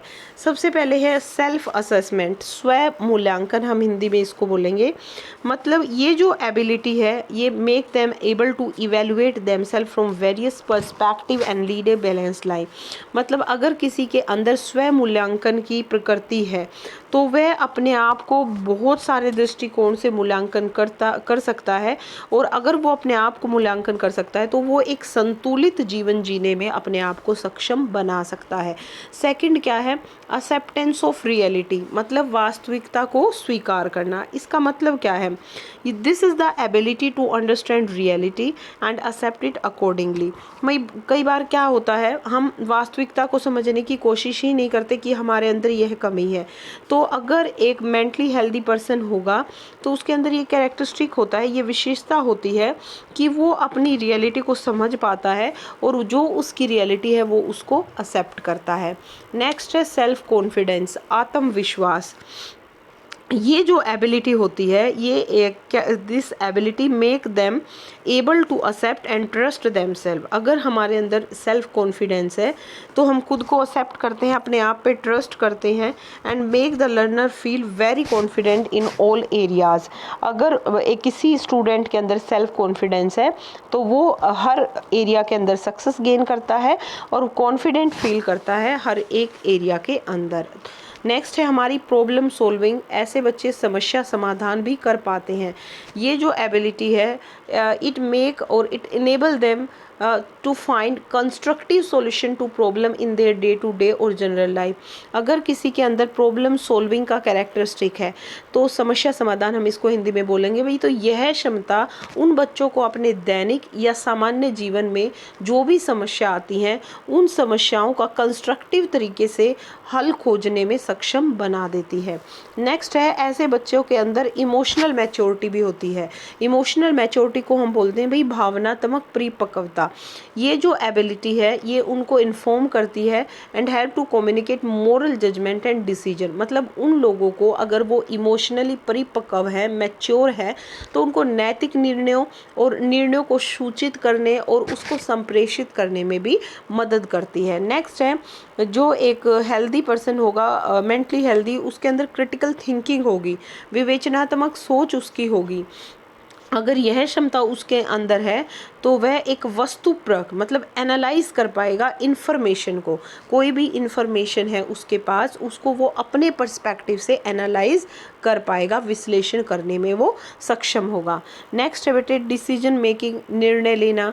ये जो एबिलिटी है ये उनको एक प्रासंगिक जानकारी, जिसको हम क्या बोल सकते हैं, constructively they take decision by gathering the relevant information. मतलब वो सबसे पहले किसी भी टॉपिक के रिगार्डिंग रेलेवेंट इन्फॉर्मेशन लेंगे, गैदर करेंगे, इकट्ठा करेंगे, फिर क्या करेंगे, कंस्ट्रक्टिवली उस इन्फॉर्मेशन को देखते हुए एक डिसीजन लेंगे, तो उनके अंदर डिसीजन मेकिंग कैपेसिटी भी होती है। ठीक है, तो ये हमारे क्या थे, कुछ कैरेक्टरिस्टिक थे मेंटली हेल्दी पर्सन के। नेक्स्ट देखिए function of mental hygiene. Mental hygiene होता है भाई मानसिक स्वच्छता। अगर कोई किसी के पास मेंटल हाइजीन है, मानसिक स्वच्छता है, तो ही वो पर्सन मेंटली हेल्दी है। अब कुछ यहाँ पे हम फंक्शन की बात कर रहे हैं, कार्यों की बात कर रहे हैं मेंटल हाइजीन के, जिनको हम 3 टॉपिक के अंदर कवर करेंगे। सबसे पहले प्रिवेंटिव फंक्शन रहेंगे, फिर हमारा क्यूरेटिव फंक्शन है और थर्ड है हमारा प्रिजर्वेटिव फंक्शन। तो हम स्टडी करते हैं सबसे पहले प्रिवेंटिव फंक्शन। प्रिवेंटिव फंक्शन मतलब निरोधित कार्य। हम इसमें क्या करते हैं, जो मेंटल इलनेस हमारे अंदर है या कोई पर्सनैलिटी डिसऑर्डर है या एडजस्टमेंट की प्रॉब्लम है, मतलब समायोजन करने में प्रॉब्लम है, तो हमें उन चीज़ों का प्रिवेंशन करना होगा, निरोध करना होगा। Prevention of mental illness, personality disorder and problem of adjustment. जो मेंटल हेल्थ होती है, एमएच यहाँ डिनोट कर रहा है भी मेंटल हेल्थ को, help to understand the cause of mental illness, नहीं मेंटल हाइजीन है ये यहाँ पे। अगर मेंटल हाइजीन को हम देखेंगे तो वो हमारी हेल्प करता है हमारी मेंटल इलनेस को समझने में, हमारे पर्सनैलिटी डिसऑर्डर को समझने में, और हमें एडजस्टमेंट में प्रॉब्लम क्यों आ रही है एक पर्टिकुलर बच्चे को, उस चीज़ को समझने में जो हमारी हेल्प करता है वो क्या है, मेंटल हाइजीन है। ये है हमारा निरोधित कार्य का फंक्शन। फिर है हमारा उपचारात्मक कार्य क्या हो सकता है मेंटल हाइजीन का। उपचारात्मक कार्य में अगर हम मेंटली अनहाइजीन है या मेंटली हम परेशान हैं तो हम इम्फेसाइज कर सकते हैं ट्रीटमेंट टेक्निक पे कि क्या टेक्निक हम ऐसी ले जिसकी वजह से हम मेंटली हेल्दी रहें। तो ये जो क्यूरेटिव फंक्शन है ये हमारी हेल्प करते हैं to know the technique of treatment, मतलब क्या उपचार की तकनीक हम अपनाएं ताकि हमें अपनी प्रॉब्लम से रिलीफ मिल जाए। तो ये हमें कौन बताता है, क्यूरेटिव फंक्शन बताते हैं मेंटल हाइजीन के। थर्ड जो फंक्शन है हमारा वो है प्रिजर्वेटिव फंक्शन, मतलब प्रिरक्षक कार्य। इसमें देखो जो प्रिरक्षक प्रिजर्व करते हैं, वो कहते हैं ना precaution is better than cure, ये सब ने सुना होगा। तो यहाँ पे भी हमें प्रिरक्षक कार्य देखने मेंटल हाइजीन के कि वो क्या कर सकते हैं हम उस चीज़ को लेके। Special importance of individual and society as well, यहाँ पे स्पेशल फोकस होता है एक पर्टिकुलर इंडिविजुअल पे और उसकी सोसाइटी पे। विदाउट साउंड मेंटल हाइजीन, अगर हमारे पास एक मानसिक स्वच्छता अच्छी नहीं है तो जो प्रोस्पेरिटी है इंडिविजुअल की या उसकी सोशल लाइफ है, दोनों ही पॉसिबल नहीं है। अब उसके पास चाहे धन है, पैसे की कमी नहीं है, लेकिन अगर उसके पास एक मेंटली हेल्थ, वो साउंड हेल्थ नहीं रखता है, तो उस आदमी की प्रोस्पेरिटी, उस आदमी का पैसा, उसकी जो सोशल लाइफ है, कुछ भी अच्छी नहीं है, कुछ भी पॉसिबल नहीं है। तो यहाँ हम बात कर रहे थे प्रिजर्वेटिव फंक्शन की, तो पीएफ का मतलब है प्रिजर्वेटिव फंक्शन हमारी हेल्प करते हैं to know the importance of mental health and major technique and procedure are to be followed for its preservation. मतलब प्रिजर्वेटिव फंक्शन हमें यह बताने में हमारी मदद कर रहे हैं कि अगर हमने अपने आप को मेंटली हेल्दी रखना है तो क्या मेज़र, क्या टेक्निक हम अपना सकते हैं, क्या प्रोसीजर हम फॉलो कर सकते हैं इसकी प्रिजर्वेशन के लिए, इसको बचाने के लिए। तो ये हमारे कुछ फंक्शन थे भाई। नेक्स्ट है role play by the school for the prevention of mental illness and mental health problem. मतलब हमारा जो स्कूल है, विद्यालय है, वो मानसिक बीमारी और मानसिक स्वास्थ्य समस्या को बचाने में क्या रोल प्ले करता है, अब हम ये स्टडी करने वाले हैं, क्योंकि ये सब कुछ हमारे सिलेबस में मेंशन है। तो देखिए सबसे पहले हम क्या कर सकते हैं, स्कूल लेवल की अगर हम बात करें तो स्कूल में हम बच्चों को वैल्यू एजुकेशन और सेक्स एजुकेशन, मतलब मूल्य शिक्षा और यौन शिक्षा दे सकते हैं। जो मोरल वैल्यू है should be imported through the school curriculum. मतलब स्कूल का करिकुलम हम इस तरीके से सेट करें कि हम बच्चों को कैसी वैल्यू दें, मोरल वैल्यू दें। और sex education should be imparted according to the age of children and to remove the misconception and with the various sex related problem. मतलब जैसे जैसे क्लासेस का लेवल बढ़ता जाता है उसके अकॉर्डिंग हमारी जो सेक्स एजुकेशन की शिक्षा है वो बच्चों को उनके लेवल के अनुसार हमें दे देनी चाहिए। और उनकी जो भ्रांतियां हैं, मिसकंसेप्शन है अपने सेक्स को लेके, उस चीज़ को हमें रिमूव कर देना चाहिए ताकि वो मेंटली हेल्दी रहें। नेक्स्ट है हमारा डिसिप्लिन एजुकेशन हम उनको देनी चाहिए, अनुशासन शिक्षा जिसको बोलते हैं। हमें डिसिप्लिन को मेंटेन करना चाहिए। Discipline should be maintain properly for better development. अगर एक बच्चे का हमें बेहतर विकास करना है तो स्कूल में हमें अनुशासन को बनाए रखना होगा। नेक्स्ट है हमारा टीचिंग गोल, मतलब शिक्षण प्रक्रिया कैसी हो। जो टीचिंग प्रोसेस है should be need based. Need based का मतलब क्या है, अगर एक बच्चा अंधा है, उसे उसे दिखाई ही नहीं देता तो उसके लिए हम ब्रेल लिपि लेके आए, ठीक है। एक बच्चे को सुनाई नहीं दे रहा तो उसके लिए कुछ हम ऑडिटरी इंस्ट्रूमेंट लेके आए। मतलब नीड बेस्ड टीचिंग मेथड हम उनको प्रोवाइड करें। लेकिन अगर सपोज कोई बच्चे को स्पेशल नीड है और हम उसको वो चीज़ प्रोवाइड नहीं कर रहे तो बच्चे के अंदर इन्फीरियरिटी कॉम्प्लेक्स आएगा, क्योंकि उसको कुछ समझ ही नहीं आ रहा। ही जस्ट कंप्लीटिंग हिज और हर टाइम हिज और हर स्कूल आवर्स ओनली। उसने कुछ गेन नहीं किया, कुछ एक्सपीरियंस नहीं किया, कुछ सीखा नहीं। तो बच्चे के अंदर क्या होगा, वो मेंटली परेशान हो जाएगा और मेंटली अनहाइजेनिक कंडीशन उनके साथ होंगी। नेक्स्ट जो पॉइंट है हमारा वो है टीचर पेरेंट्स का रिलेशन कैसा हो। देखिए अगर हमें प्रॉपर डेवलपमेंट चाहिए स्टूडेंट्स की तो parents teacher association should be organise from time to time. उन दोनों का जो अभिभावक और शिक्षक और अभिभावक का जो संबंध है वो टाइम टू टाइम उनको आपस में मिलना चाहिए। एक स्टूडेंट के प्रोग्रेस ग्रोथ के बारे में बातें करनी चाहिए, because it will help them to know and understand the problem of the student. क्योंकि ये उनकी हेल्प करता है एक स्टूडेंट की प्रॉब्लम जानने में और सोल्व करने में कि कैसे हम स्टूडेंट की प्रॉब्लम को सोल्व कर सकते हैं। So the discipline help to maintain a mental health of the children, and the teacher parents relation also help to maintain a mental health problem of a children। ठीक है student. Next जो topic next जो कर सकते हैं भाई हम school level पे, वो मैनेजमेंट टेक्निक है in school. Management technique Hindi में हम क्या कहेंगे इसे, स्कूल में प्रबंधन तकनीक। क्योंकि जो मैनेजमेंट टेक्निक होती है स्कूल की, it should be democratic in nature and the problem of the student should be solve amicably. मतलब आप छात्रों की समस्याओं का समाधान आपसी सहमति से वहाँ पे होना चाहिए। और जो स्कूल की मैनेजमेंट टेक्निक है वो कैसी होनी चाहिए, मैनेजमेंट टेक्निक हमारी डेमोक्रेटिक होनी चाहिए, लोकतांत्रिक होनी चाहिए। हर किसी को अपने व्यू, अपने थॉट रखने का अधिकार वहाँ पे होना चाहिए। नेक्स्ट टीचिंग प्रोसेस की बात करते हैं कि जो टीचिंग प्रोसेस है टीचिंग मेथड की तरह ही वो भी एक नीड बेस्ड होना चाहिए। Examination system should be clean and properly evaluate.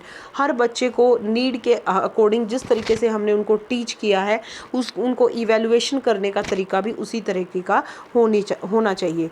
Teacher parents का रिलेशन, अगर प्रॉपर डेवलपमेंट हमें स्टूडेंट की चाहिए तो पेरेंट्स और टीचर एसोसिएशन होना चाहिए टाइम टू टाइम। उनका रिलेशन अच्छा होना चाहिए, उनके बीच में कम्युनिकेशन गैप नहीं होना चाहिए, क्योंकि तभी हम हेल्प कर पाएंगे to know the understand the problem of the student and how we can solve it. ठीक है, तो ये कुछ पॉइंट थे जिनको हम स्कूल लेवल पे अडॉप्ट कर सकते हैं to prevent the mental health problem in the school. Next topic हमारा रहेगा भाई गाइडेंस। देखिए हम स्टडी करते हैं कि गाइडेंस क्या होता है। वैसे ये सारी स्लाइड गाइडेंस की इंग्लिश में रहेंगी, पर मैं आपको हिंदी में ही समझाऊंगी। गाइडेंस क्या है? Guidance is the process of facilitating personal and professional growth of an individual in a scientific way. मतलब हमें ये एक ऐसा प्रोसेस है जिसमें हमें एक पर्सन की उसकी पर्सनल ग्रोथ भी करनी है, उसको प्रोफेशनली भी ग्रो करना है एक साइंटिफिक मैनर के अंदर। Guidance involve creating an awareness of strength and potential of an individual for overcoming the problem. देखिए कई बार हमें यही नहीं पता होता हमारे अंदर क्या हमारी स्ट्रेंथ है, क्या हमारी वीकनेस है।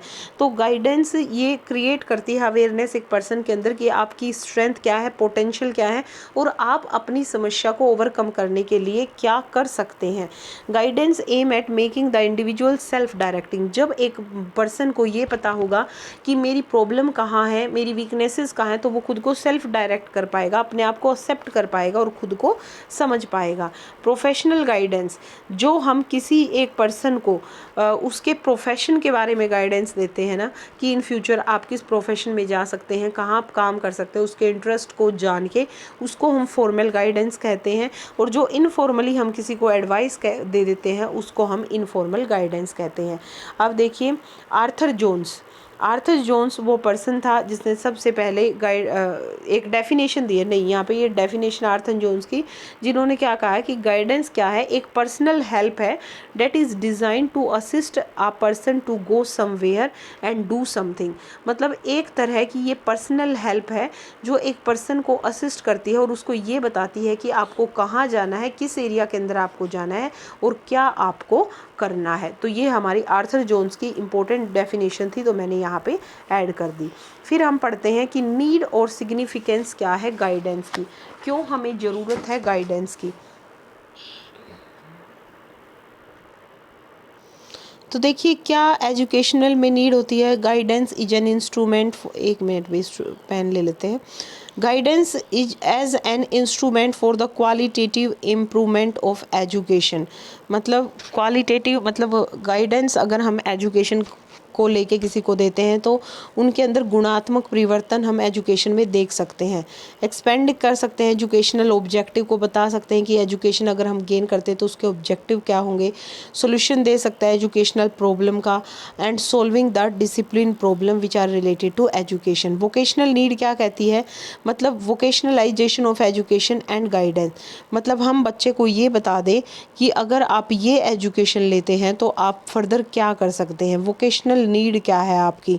ठीक है, गाइडेंस एक इंस्ट्रूमेंट है नेशनल डेवलपमेंट के लिए, क्योंकि जब हम बच्चे को सही तरीके से गाइड करेंगे और गाइड करने के बाद वो उसी वोकेशन को चूज़ करेंगे जिसमें उनको जाना चाहिए, तो इससे क्या होगा, कहीं ना कहीं वो जब काम करेंगे कुछ ना कुछ न्यू हमारे देश के लिए करेंगे तो इकोनॉमिक डेवलपमेंट हमारी कंट्री में होगी। Expanding complexity of the world of work, एक तरह से हम जो किस वर्क ऑफ वर्ल्ड में उन्हें काम करना है वो सारी चीज़ें हम उनके आगे एक्सपेंड करते हैं। Increase need for man power planning and utilisation, ये हम उनको गाइड कर रहे हैं कि आपकी जो पावर प्लानिंग है आप उसको किस फील्ड में यूटिलाइज कर सकते हैं, उनको उनके ऑक्यूपेशन के बारे में अवेयर कर रहे हैं। वोकेशनल नीड में ये सारी बातें चल रही हैं भाई। Change in the condition of industry and the labour. फिर है पर्सनल और साइकोलॉजिकल नीड क्या हो सकती है। Guidance is the basic need of man, educational and social aspiration, उनकी साइकोलॉजिकल जो प्रॉब्लम है उनके एडजस्टमेंट प्रॉब्लम को सेटिस्फाई करने के लिए, प्रॉपर डेवलपमेंट हो पर्सनैलिटी की, तो इस तरीके से हमें पर्सनल और साइकोलॉजिकल नीड की गाइडेंस की भी ज़रूरत होती है। सोशल नीड की बात करें तो बहुत कॉम्प्लेक्स नेचर होता है सोसाइटी का। चेंज फैमिली कंटेक्स्ट, उनको कैसे अपनी फैमिली में अडप्ट करना है। Explosion of population and expansion in human resources, तो किस तरीके से हमें सोसाइटी में रहते हुए बिहेव करना है, इस चीज़ के बारे में भी जो गाइडेंस हमें मिलते हैं वो हमारी सोशल नीड ऑफ गाइडेंस है। ठीक है, चेंज हो रहा है कंसेप्ट ऑफ एजुकेशन, तो सोसाइटी के अंदर हमें कैसे चेंजेस लेके आने हैं उस चीज़ को लेके, तो हमें सोशल नीड ऑफ गाइडेंस की नीड है। अब देखिए ऑब्जेक्टिव क्या होते हैं गाइडेंस के, कि हम गाइडेंस जो दे रहे हैं उसका मेन ऑब्जेक्टिव क्या है। इसमें हम हेल्प कर पाते हैं इंडिविजुअल की, ताकि वो अंडरस्टैंड करे and accept the positive and negative aspect of his personality, interest, aptitude और एटीट्यूड। मतलब एक इंडिविजुअल, एक पर्सन खुद को समझ पाए और मेरे खुद के क्या पॉजिटिव और नेगेटिव एस्पेक्ट है मेरी पर्सनैलिटी के, मैं जिसमें इंटरेस्ट रखती हूँ क्या उसका पॉजिटिव इफ़ेक्ट है या क्या नेगेटिव इफ़ेक्ट है, उसके एप्टीट्यूड के बारे में, उसके नज़रिए के बारे में, उसके एटीट्यूड के बारे में, इन सब के बारे में हमें गाइडेंस से पता चलता है। हमें गाइडेंस अगर हमें मिलती है तो it provide a wide choice and opportunity. हमारे आगे बहुत सारी चॉइस होती है, अपॉर्चुनिटी होती है। और guidance help to make adjustment in the new life situation. अगर हमें किसी चीज़ को लेके गाइडेंस मिली है तो ये हमारी हेल्प करती है कि हमें कैसे एडजस्ट करना है अपनी नई लाइफ सिचुएशन के अंदर। Help in facing the challenge of life and manage tension by realising and accepting the fact.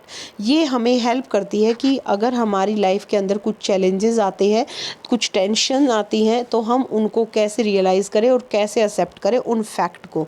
ठीक है। Help in solving social and personal problem. अगर हमें सोसाइटी में कुछ प्रॉब्लम है या कोई पर्सनल प्रॉब्लम है तो हम अपने आप को एडजस्ट कैसे करें एनवायरनमेंट के साथ, ये सब भी हमें कौन सिखाता है। अगर हमें कोई असिस्ट कर रहा है, कोई गाइड कर रहा है, तो इन सारी चीज़ों में भी हमें हेल्प मिलती है।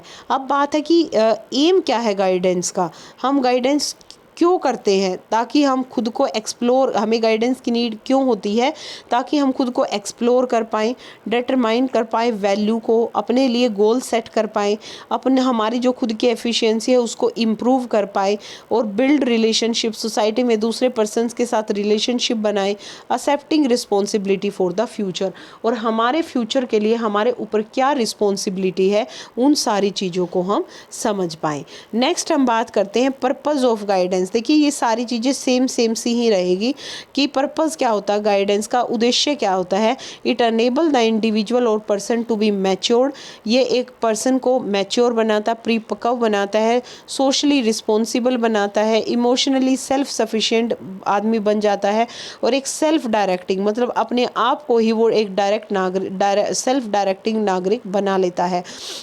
ठीक है। ये हमारा गाइडेंस का पर्पस होता है। ये अनेबल करता है इंडिविजुअल पर्सन को टू टेक राइट डिसीजन, कि वो हर एक स्टेज ऑफ लाइफ में अपना राइट डिसीजन ले, and overcoming the necessity and incorporating of the necessity to achieve self sufficiency in each and every aspect of life.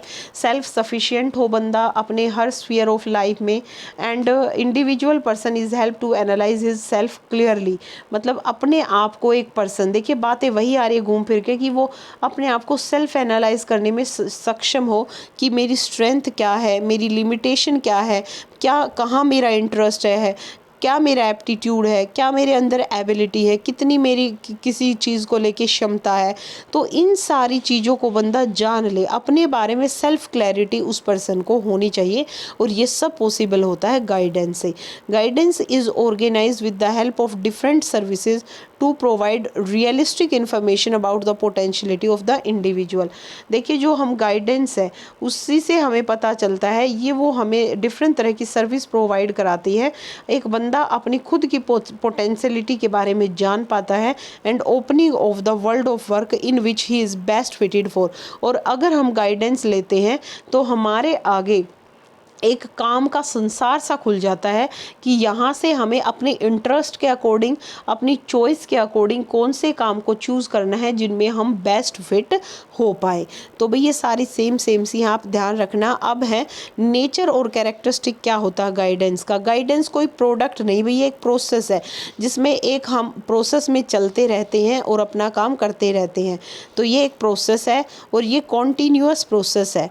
हम कभी भी भाई गाइडेंस को इंस्ट्रक्शन नहीं बोल सकते, ये इंस्ट्रक्शन से अलग होता है। इंस्ट्रक्शन को गाइडेंस बोल सकते हैं, लेकिन गाइडेंस को इंस्ट्रक्शन हम नहीं बोल सकते। गाइडेंस एक प्रोसेस है of development rather than direction.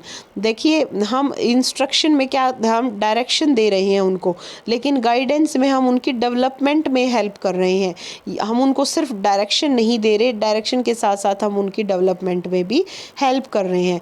Guidance fulfil सम हम एम ऑफ एजुकेशन, अगर हम एजुकेशन में हैं, अगर हमें कोई गाइड करता है तो हम अपने एम ऑफ एजुकेशन को ईजिली फुलफ़िल करने में सक्षम होते हैं। अब बेसिक प्रिंसिपल क्या होते हैं गाइडेंस के, कि गाइडेंस एक का प्रिंसिपल क्या है, ऑल राउंड डेवलपमेंट हो इंडिविजुअल की। प्रिंसिपल ऑफ ह्यूमन यूनिकनेस, मतलब हर आदमी के अंदर क्या है, यूनिकनेस है, हर किसी के अपने इंटरेस्ट है, चॉइस है, एटीट्यूड है, एप्टीट्यूड है। ये होलिस्टिक डेवलपमेंट में हेल्प करता है। ये प्रिंसिपल ऑफ कोऑपरेशन है, क्योंकि जब हम गाइडेंस लेते हैं तो हमें किसी ऐसे पर्सन की नीड होती है जो हमें असिस्ट करे, जिसके साथ हम कोऑपरेशन करके चलते हैं। क्योंकि गाइडेंस कंटिन्यू होती है, चलती रहती है, तो यहाँ पे प्रिंसिपल ऑफ कंटिन्यूटी भी काम करता है। गाइडेंस से ही हम सीखते हैं कि हमें कैसे डिफरेंट सिचुएशन अपनी लाइफ सिचुएशन के अंदर एडजस्ट करना है, तो यहाँ पे प्रिंसिपल ऑफ एडजस्टमेंट भी काम करता है। अब देखिए गाइडेंस में हम क्या देखते हैं, इंडिविजुअल नीड को फोकस करते हैं। हम जब ओपिनियन लेते हैं किसी फील्ड के अंदर तो वो ओपिनियन किसका होता है, एक्सपर्ट ओपिनियन होता है, तो प्रिंसिपल ऑफ एक्सपर्ट ओपिनियन भी यहाँ काम करेगा। Principle of evaluation, principle of responsibility and principle of periodic appraisal, ये कुछ हमारे प्रिंसिपल थे जो हमने स्टडी किए हैं, किसके भाई, गाइडेंस के। नेक्स्ट है हमारा काउंसलिंग। देखिए देखने में दोनों टर्म सेम सी लगती हैं, काउंसलिंग और गाइडेंस, लेकिन ये दोनों ही अलग चीज़ है, दोनों तरह से स्पेलिंग हो सकती है, ये भी और ये भी काउंसलिंग की।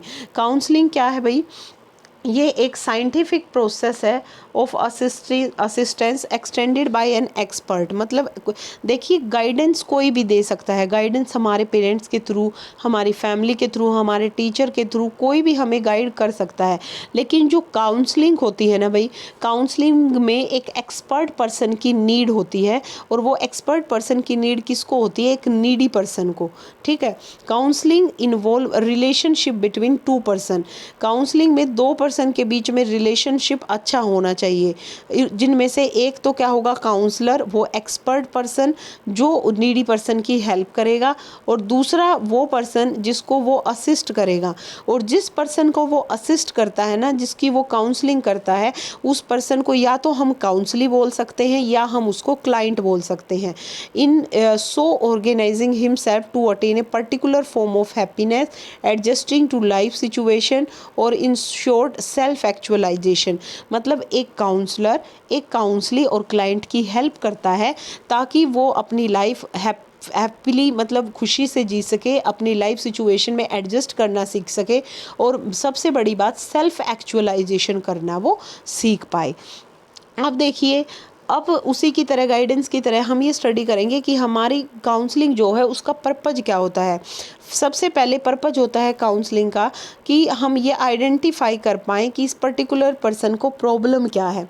फिर जो बेसिक पर्पज़ है काउंसलिंग का, हम हेल्प कर पाएँ उस पर्टिकुलर पर्सन की कि उसके अंदर क्या प्रॉब्लम है, and solving the skill more effectively और डेवलप न्यू और बेटर कोपिंग स्किल।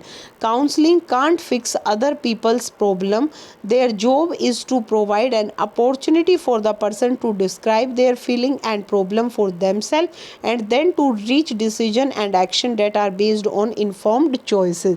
अब देखिए काउंसलर क्या करता है, एक अपॉर्चुनिटी देता है उस काउंसली को या क्लाइंट को कि भाई तेरे को लाइफ में प्रॉब्लम क्या है, तू मेरे साथ शेयर कर। वो ऐसी कंडीशन पैदा करता है वहाँ पे कि जो पर्टिकुलर पर्सन होता है वो खुद ही उसके साथ अपनी सारी फीलिंग्स, अपनी प्रॉब्लम को शेयर करता है, और फिर कुछ जो हमारा काउंसलर होता है उसकी प्रॉब्लम सुनने के बाद वो एक उसके आगे इन्फॉर्म्ड चॉइस रखता है कि आप इस तरीके से अपनी प्रॉब्लम को सोल्व कर सकते हैं, और तब वो जो पर्सन है अपने एक अच्छे डिसीजन पे पहुंचता है कि मेरे को कैसे अपनी प्रॉब्लम को सोल्व करना है।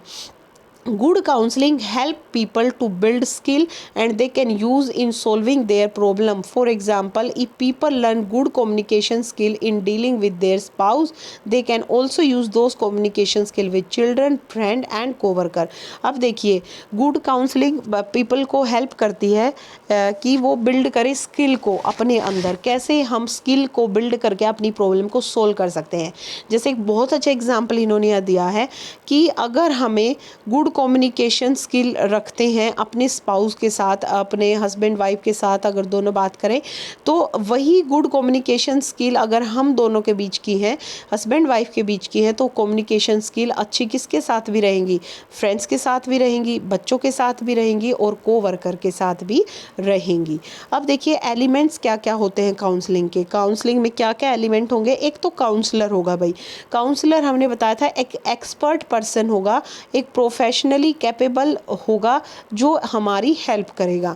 दूसरा काउंसली होता है भाई, काउंसली वो पर्सन होता है जिसको हेल्प की नीड होती है, who seek help and lets himself और herself be subjective for counselling, और वो खुद कोई मतलब लड़का लड़की जो भी है वो सब्जेक्ट होता है काउंसलिंग का, जिसको काउंसलिंग की नीड होती है। थर्ड जो एलिमेंट होता है वो है भाई काउंसलिंग एनवायरनमेंट।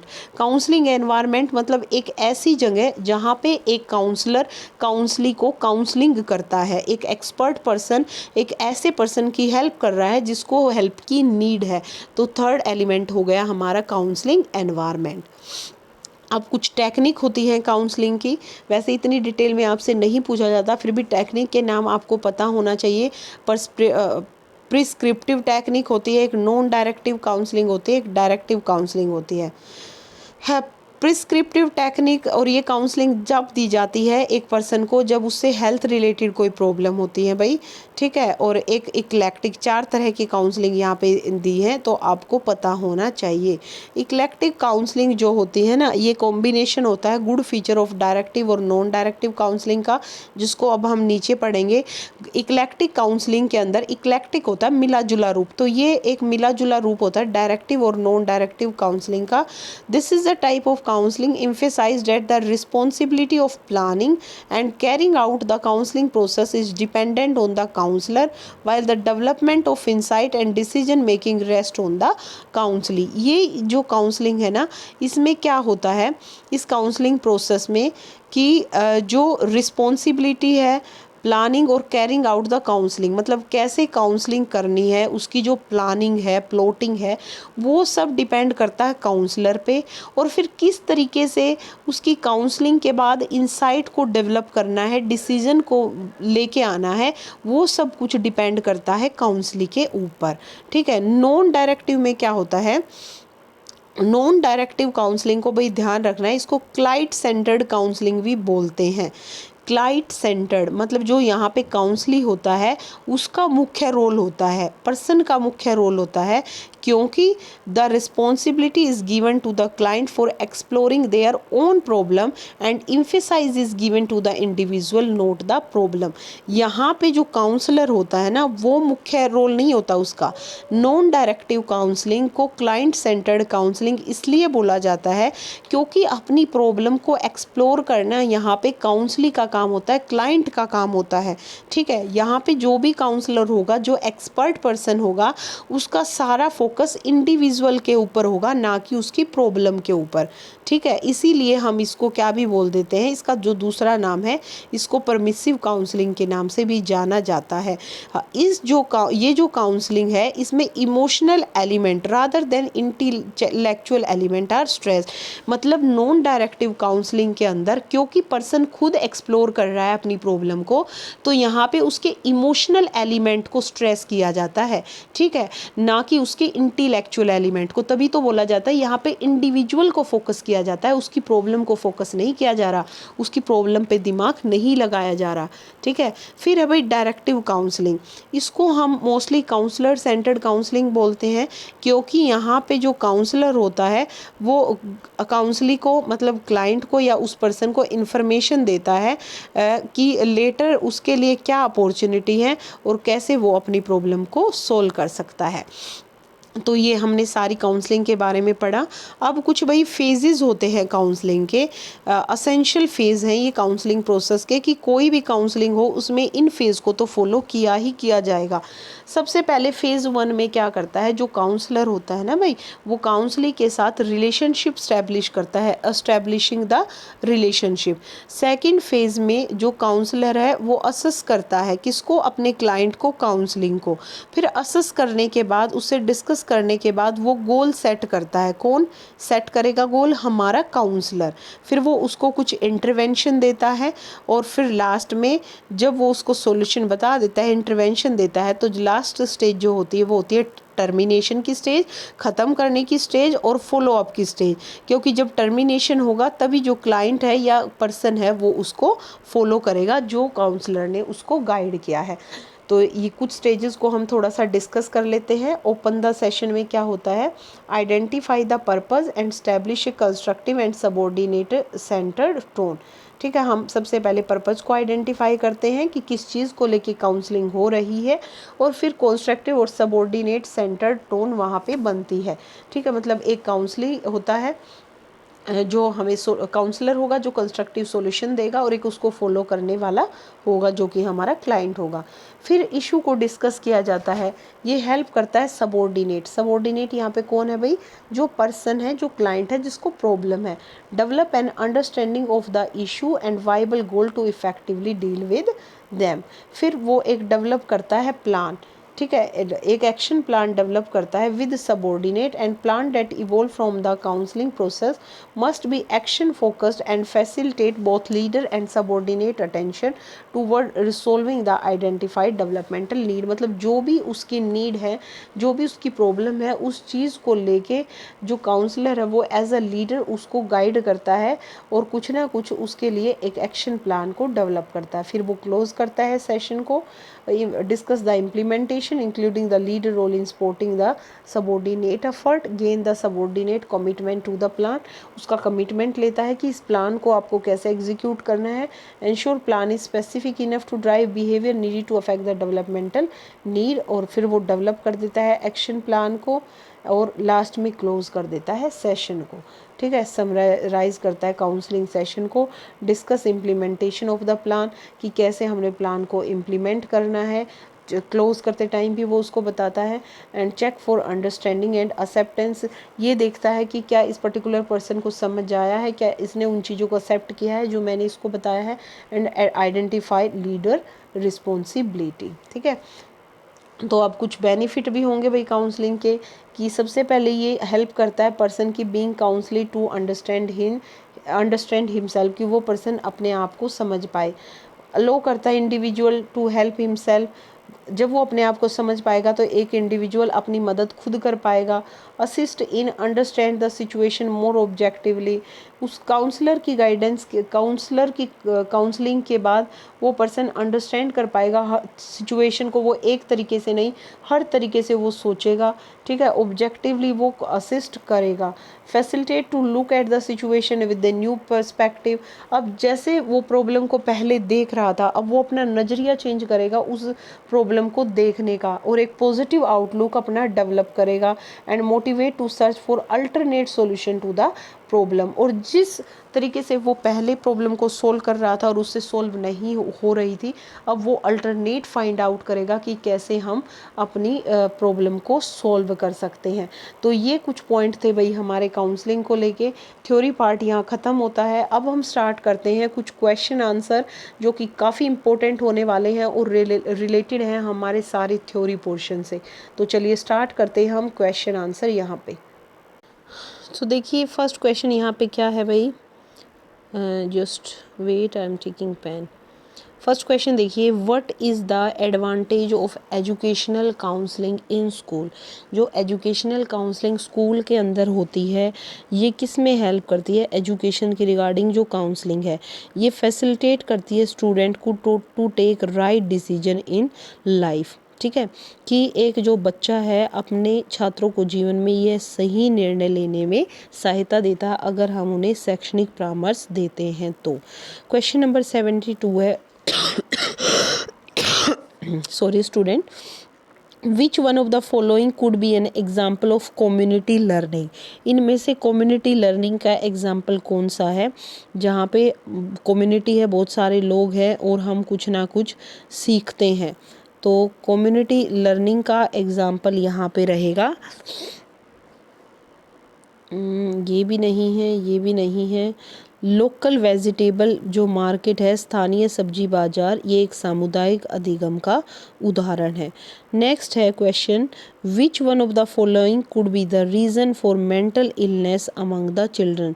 जो बच्चों के अंदर मेंटल इलनेस आती है उसका रीज़न क्या होता है। तो सभी को पता है भाई, जैसे एडोलसेंट एज में ये ज़्यादा होती है, तो उस टाइम पे हार्मोनल इम्बैलेंस, हार्मोन हमारी बॉडी के अंदर एक केमिकल होता है जो एडोलसेंट एज में बहुत ज़्यादा इसका जो लेवल है अलग अलग हार्मोन्स का वो इम्बैलेंस हो जाता है, और उसकी वजह से ही मेंटल इलनेस की प्रॉब्लम ज़्यादा रहती है। क्वेश्चन नंबर 74 है, how to promote mental health among the children in school. School के अंदर हम बच्चों के की जो मेंटल हेल्थ है उसको कैसे प्रमोट कर सकते हैं। तो हम देखिए कैसे कर सकते हैं। एक तो उनको रेगुलर मेडिटेशन दे, जैसे हमने थ्योरी में भी बात की थी कि वर्क प्लेस पे मेडिटेशन योगा की नीड होनी चाहिए, और हमें उन्हें अच्छी अच्छी बुक्स रीड करने के लिए दें ताकि उनकी जो मेंटल हेल्थ है वो ठीक रहे।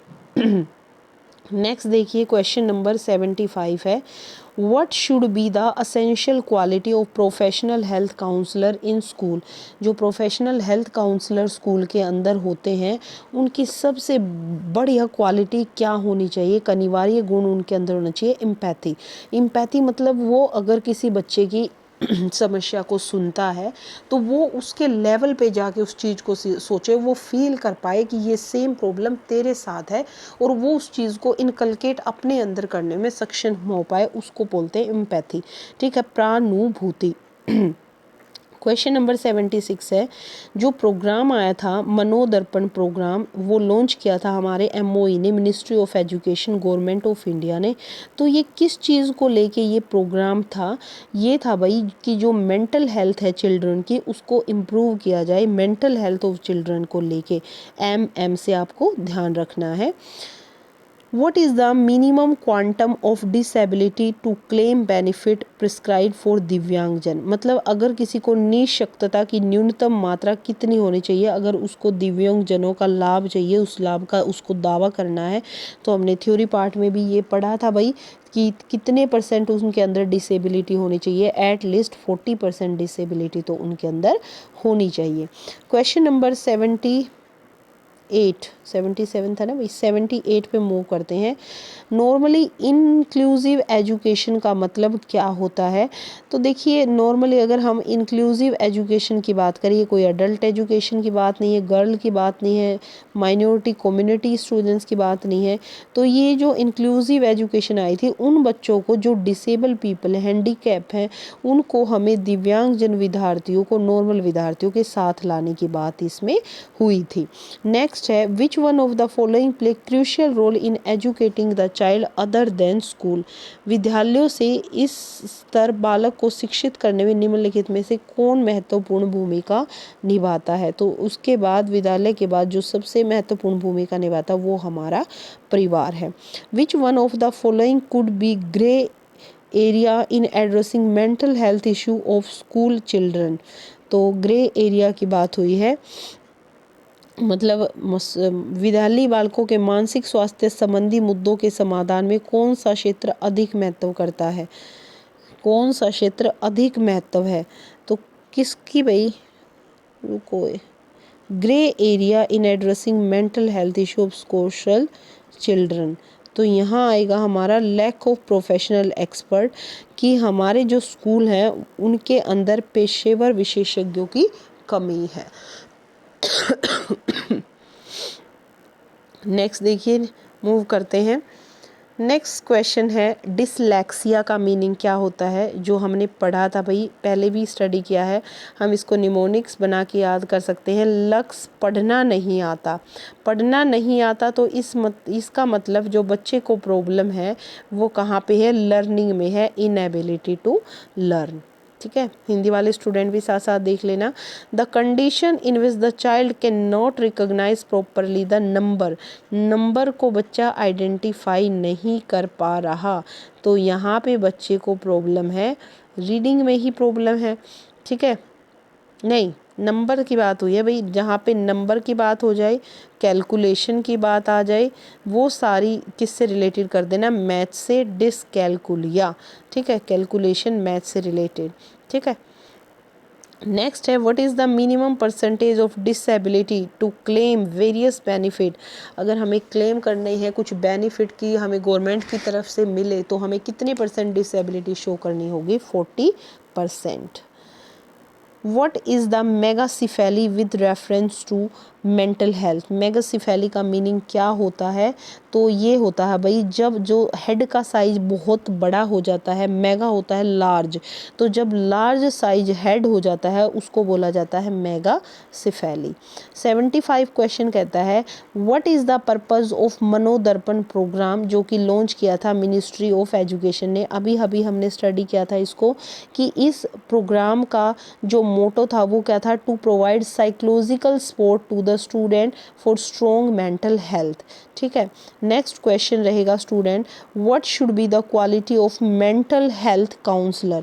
जो मेंटल हेल्थ काउंसलर होते हैं उनके अंदर एक क्वालिटी क्या होनी चाहिए कि उनके अंदर एम्पैथी हो। मैंने बताया था वो स्टूडेंट की फीलिंग को ये सोचे कि ये सब हमारे साथ ही हो रहा है, वो उसके लेवल तक जाके सोच पाएँ। ठीक है, नेक्स्ट है which one of the following factor is not responsible for mental disorder. इनमें से कौन सा एक ऐसा फैक्टर है जो मेंटल डिसऑर्डर के लिए रिस्पॉन्सिबल नहीं है। हार्मोनल इम्बैलेंस भी है, ब्रेन की माल फंक्शनिंग भी है, इमोशनल डिस्टर्बेंस भी हमारी मेंटल डिसऑर्डर को बढ़ाता है। लेकिन जो हमारे ट्रेडिशंस हैं, जो हमारे कस्टम्स है, वैल्यू है, बिलीफ है, उनका कोई भी रोल नहीं होता। ठीक है, नेक्स्ट देखिए ओटिज़म। ओटिज़म किस तरह क्या है, autism is a type of what, तो ये एक इंटेलेक्चुअल डिसेबिलिटी है भाई, बौद्धिक दिव्यांगता है, ये भी आपको ध्यान रखना है। Question number 79 the following could be N example of community learning centre.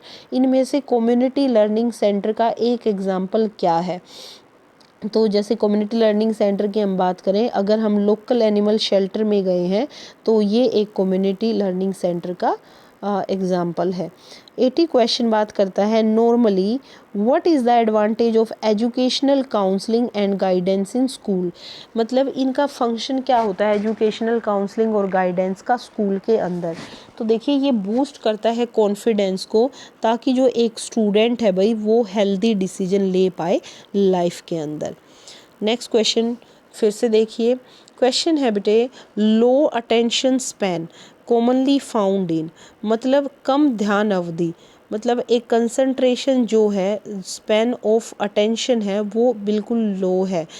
ऐसा क्यों होता है, उसका रीज़न क्या है, किन के अंदर ये मिलता है, किन बच्चों के अंदर, तो ये जो प्राइमरी स्टूडेंट्स होते हैं ना, फर्स्ट से लेके 5th तक के स्टूडेंट, उनका लो अटेंशन स्पैन पाया जाता है। ठीक है, क्वेश्चन नंबर 72 है the learning by child other than school. मतलब एक बच्चा स्कूल से अलग अगर कहीं सीखता है तो उस लर्निंग को क्या बोला जाता है, वो होती है भाई इनफॉर्मल लर्निंग, और स्कूल में रह के जब बच्चा सीखता है तो वो होती है हमारी फॉर्मल लर्निंग। नेक्स्ट बात करते हैं हम what is the basic principle of counselling in school age. Basic principle क्या होता है काउंसलिंग का स्कूल के अंदर, कि हमें बच्चों को एक्सेप्ट करना है, उनको स्वीकार करना है।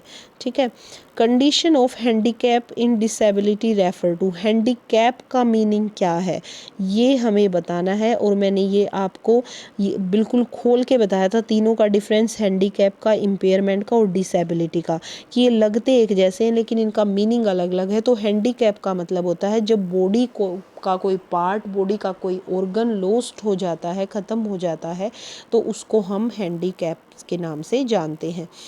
Several severe mental retardation indicate the IQ range of. जो सीवियर मेंटल रिटार्डेशन है उसमें एक बंदे की आईक्यू रेंज कितनी होती है, और ये मैंने पढ़ाया भी था, चाहे आप थ्योरी में जाके देख लेना, उसमें 20 से 35 के बीच में रहती है, या बिलो 20 भी चली जाती है, गंभीर मानसिक मंदन। नेक्स्ट देखिए विच one of the following could be an indication of mental illness among the children. एक मेंटल इलनेस की इंडिकेशन चिल्ड्रन के अंदर इनमें से क्या आपको दिख रही है भाई, तो ये है हमारा अटेंशन डेफिसिट। ठीक है, कि उनके अंदर ध्यान की कमी मिलेगी। What is the condition of large size head in mental health among children. एक जो लार्ज साइज हेड है उसको भाई एक ये मेंटल हेल्थ प्रॉब्लम है चिल्ड्रन के अंदर, तो इसको अभी हमने स्टडी किया था, क्या बोलते हैं, मेगासिफेली।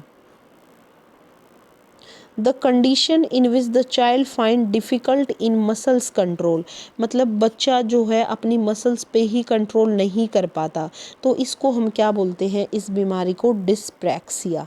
ठीक है, ध्यान रखना है आपको, डिस्प्रैक्सिया, मसल्स पे कंट्रोल बच्चे का नहीं होता।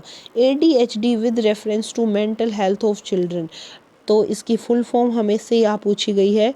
अटेंशन, इसकी सही आंसर रहेगा 3, attention deficient hyper activity disorder, जिसमें हमें कंसंट्रेशन किसी एक टॉपिक पे लगाने में प्रॉब्लम होती है, कंसंट्रेशन हमारा नहीं होता। नेक्स्ट देखिए, what could be an example of community learning resource, फिर से पूछा है क्या एग्जांपल रहेगा, तो यहाँ पे जो करेक्ट आंसर है वो रहेगा post office.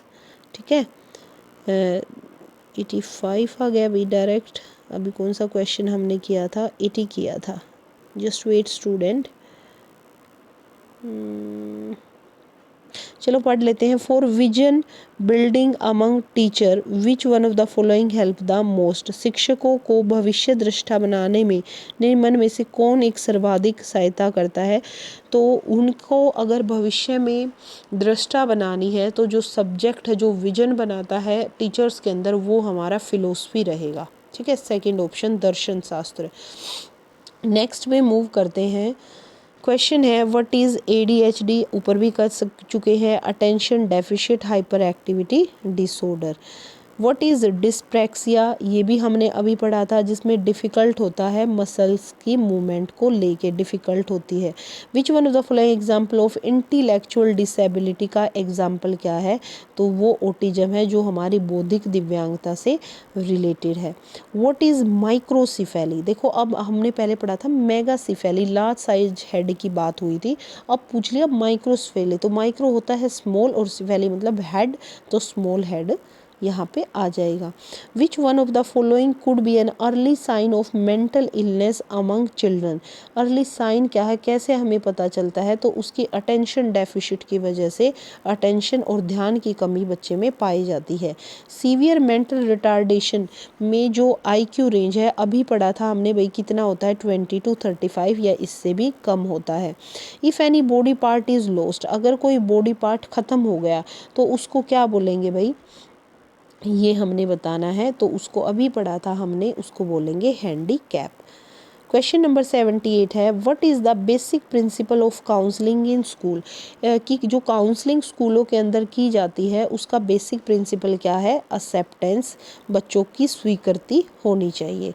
The learning acquired in community is commonly known as, मतलब हम कुछ लर्निंग, कुछ अधिगम अर्जित कर रहे हैं अपनी कम्युनिटी से, तो इस तरीके की लर्निंग को क्या बोला जाता है, that is known as the informal learning. यहाँ कोई हम रूल रेगुलेशन डिसिप्लिन में नहीं सीख रहे, इनफॉर्मली हम सीख रहे हैं।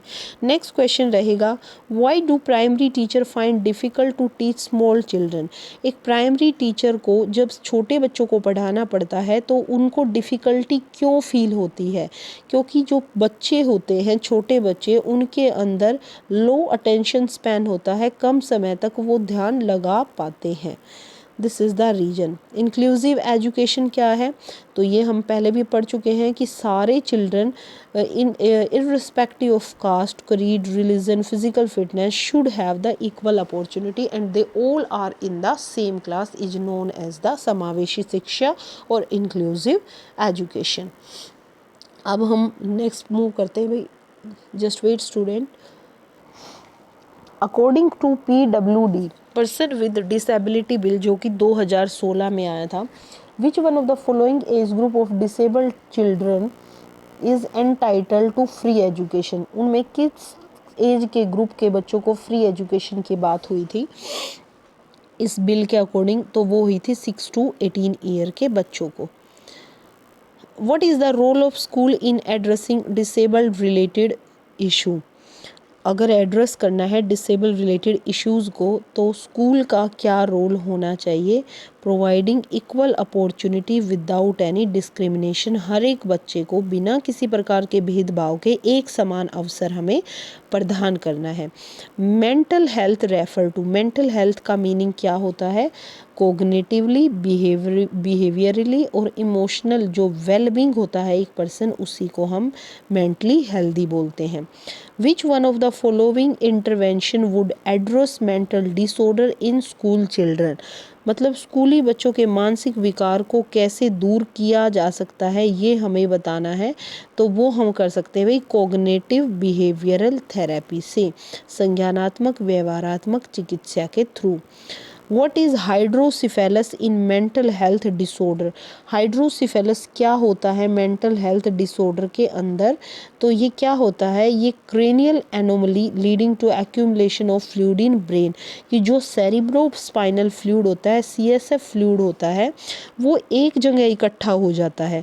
एक जगह जब ब्रेन में इकट्ठा होगा भाई, वो पूरे ब्रेन के अंदर सर्कुलेट नहीं होगा, तो वो एक एरिया के अंदर प्रेशर बना देगा, और उस प्रेशर की वजह से कई बार इंटरनल ब्लीडिंग भी हो जाती है, और कई बार हम ब्रेन ये बोल सकते हैं जो ट्यूमर है ब्रेन का वो भी हो जाता है। तो ऐसे केसेस में हमें ब्रेन की सर्जरी करानी पड़ती है बच्चे की, ठीक है, ये आपको ध्यान रखना है। This is the meaning of hydrocephalus. Next है what is the need of the are in school to address mental illness among children.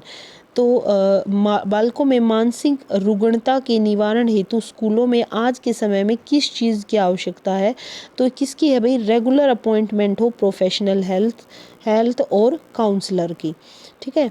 Question number 78, how to ensure cordial home school relationship in society, कि जो home school relationship है वो अच्छे हों, सौहार्दपूर्ण हो society के अंदर। तो वो कैसे पॉसिबल है? Regular participation of parents in the school programme. Next रहेगा the child will develop the following quality from community centre, मतलब कि कौन सी ऐसी क्वालिटी हैं जो एक बच्चा डेवलप करता है भाई कम्युनिटी सेंटर से? तो वो है हमारा सोशल लर्निंग, सामाजिक अधिगम बच्चे को होता है। Community learning would act as, community learning कैसे एक्ट करती है? ये एक तरह की सप्लीमेंट्री लर्निंग है, पूरक अधिगम है, ठीक है। नेक्स्ट क्वेश्चन देखिए, मूव करते हैं अगली सीरीज में। क्वेश्चन क्या है? रेगुलर जो मेडिटेशन हम करेंगे तो वो किस में हेल्प करेगा? तो भाई जो हम मेडिटेशन अगर डेली 5 मिनट के लिए भी आप मेडिटेशन करते हैं ना, तो इससे आपका कंसंट्रेशन पावर बढ़ जाती है, ठीक है। आपकी मेंटल हेल्थ इससे बहुत अच्छी होती है, आपका पढ़ाई में मन लगता है, आप चाहे इस चीज़ को करके देखना, ठीक है। नेक्स्ट क्वेश्चन है who is eligible for free education among disabled children according to PWD bill 2016। तो इसका है भाई जो एज ग्रुप रहेगा वो रहेगा 6 to 18 ईयर। वैसे वो जो RT एक्ट आया था उसमें 6 to 14 एज थी, और इस एक्ट के अकॉर्डिंग जो एज थी वो 6 to 18 ईयर थी। क्वेश्चन नंबर 73 है भाई the role of school in addressing disability related issue is, school का रोल क्या हो सकता है? ये कई बार आ चुका है कि हम इक्वल अपॉर्चुनिटी दे स्टूडेंट को बिना किसी डिस्क्रिमिनेशन के। मेंटल हेल्थ क्या होती है? मेंटल हेल्थ सभी को पता है, it is cognitive behavioural and emotional wellbeing person को ही मेंटली हेल्दी बोला जाता है। हाइड्रोसिफेलस अभी मैंने बताया था कि ये एक क्रेनियल अनोमली है जिसमें क्या होता है ब्रेन के अंदर सेरिब्रोस्पाइनल फ्लूइड कलेक्ट हो जाता है किसी एक पोर्शन के अंदर। नेक्स्ट देखिए poor hand writing is the characteristic feature of, poor hand writing किसका फीचर है ये हमें बताना है। तो ये वही डिसग्राफिया, मतलब देखो इसको हम ऐसे याद कर सकते हैं, ग्राफ बनाना नहीं आता, बनाना नहीं आता मतलब हमें लिखना नहीं आता, उस चीज़ को ड्रॉ करना नहीं आता, पेंसिल चलानी नहीं आती, लिखना नहीं आता, इस तरीके से जो ये है तो ये हैंड राइटिंग रिलेटेड प्रॉब्लम है। नेक्स्ट है school are facing challenge in addressing mental health issue, क्यों? क्योंकि उनके पास प्रोफेशनल एक्सपर्ट्स की कमी है। नेक्स्ट है this is an example of intellectual disorder, तो जो इंटेलेक्चुअल डिसऑर्डर है वो इनमें से हमें बताना है। तो जो ऑटिज्म होता है ना भाई वो हमारी बौद्धिक दिव्यांगता से रिलेटेड एक अयोग्यता है। किसी बॉडी पार्ट का लॉस हो जाए तो भाई उसको क्या बोलते हैं? Handicap. Basic principle of counselling का स्कूल में क्या होता है? एक्सेप्टेंस। हर सेट में ये क्वेश्चन आया है, स्वीकरण, ठीक है, नेक्स्ट मूव करते हैं। Learning disability is gold. Learning disability को क्या बोलेंगे, अभी पढ़ा था डिसलेक्सिया, लक्स पढ़ना नहीं आता, पढ़ना नहीं मतलब लर्निंग डिसेबिलिटी है। Community is an important teaching और लर्निंग सेंटर। वाई, क्यों है community important teaching learning centre? क्योंकि ये हमें प्रोवाइड करती है लर्निंग अपॉर्चुनिटी, रियल सेटिंग के अंदर हम रियल लाइफ में कुछ रह के सीख पाते हैं। क्वेश्चन नंबर नेक्स्ट है, which ministry introduce Manodarpan scheme? तो ये हमारी मिनिस्ट्री ऑफ एजुकेशन ने मेंटल हेल्थ से रिलेटेड, मेंटली हेल्दी बच्चों को कैसे रखा जाए उससे रिलेटेड एक स्कीम दी थी। Which one of the following is severe mental disorder? तो वो हमारा स्किज़ोफ्रेनिया है, ठीक है, schizophrenia. Common mental disorder among children in the school age. Common mental disorder बच्चों के अंदर कौन सा होता है स्कूल में? Anxiety disorder. The root cause of mental illness among school children is. Root cause क्या होता है स्कूल के अंदर की बात करें तो वो होता है उनका हेरिडिटी और साइकोलॉजिकल स्ट्रेस बच्चे के अंदर। Which step wood from intervention for दिव्यांगजन? क्या स्टेप है विकलांगों के लिए, दिव्यांगजनों के लिए? तो ये जो स्टेप हैं भाई वो रहेंगे हमारे असस, उनका आकलन और असिस्ट, सहायता करना। How can intellectual disability be identify in classroom? तो क्लासरूम में हम पुअर कॉम्प्रिहेंशन अगर बच्चे की है, कम बोधगम्यता उसको हो रहा है तो उसको क्या है? इंटेलेक्चुअल डिसेबिलिटी है। To address mild mental health issue what should the school do? School क्या कर सकता है ऐसे केस में? Integrating social emotional learning. Next question है, the role of parents to address mental health issue among children is. Role क्या होता है पेरेंट का?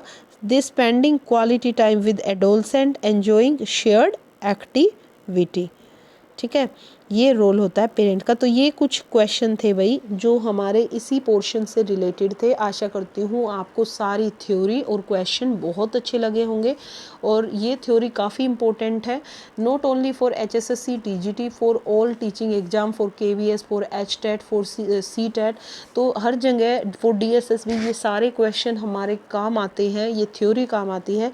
आशा करती हूँ वीडियो आपको अच्छी लगी होगी। अगर वीडियो आपको पसंद आए तो वीडियो को लाइक करें, वीडियो को शेयर करें और चैनल को सब्सक्राइब करें। Thank you everyone.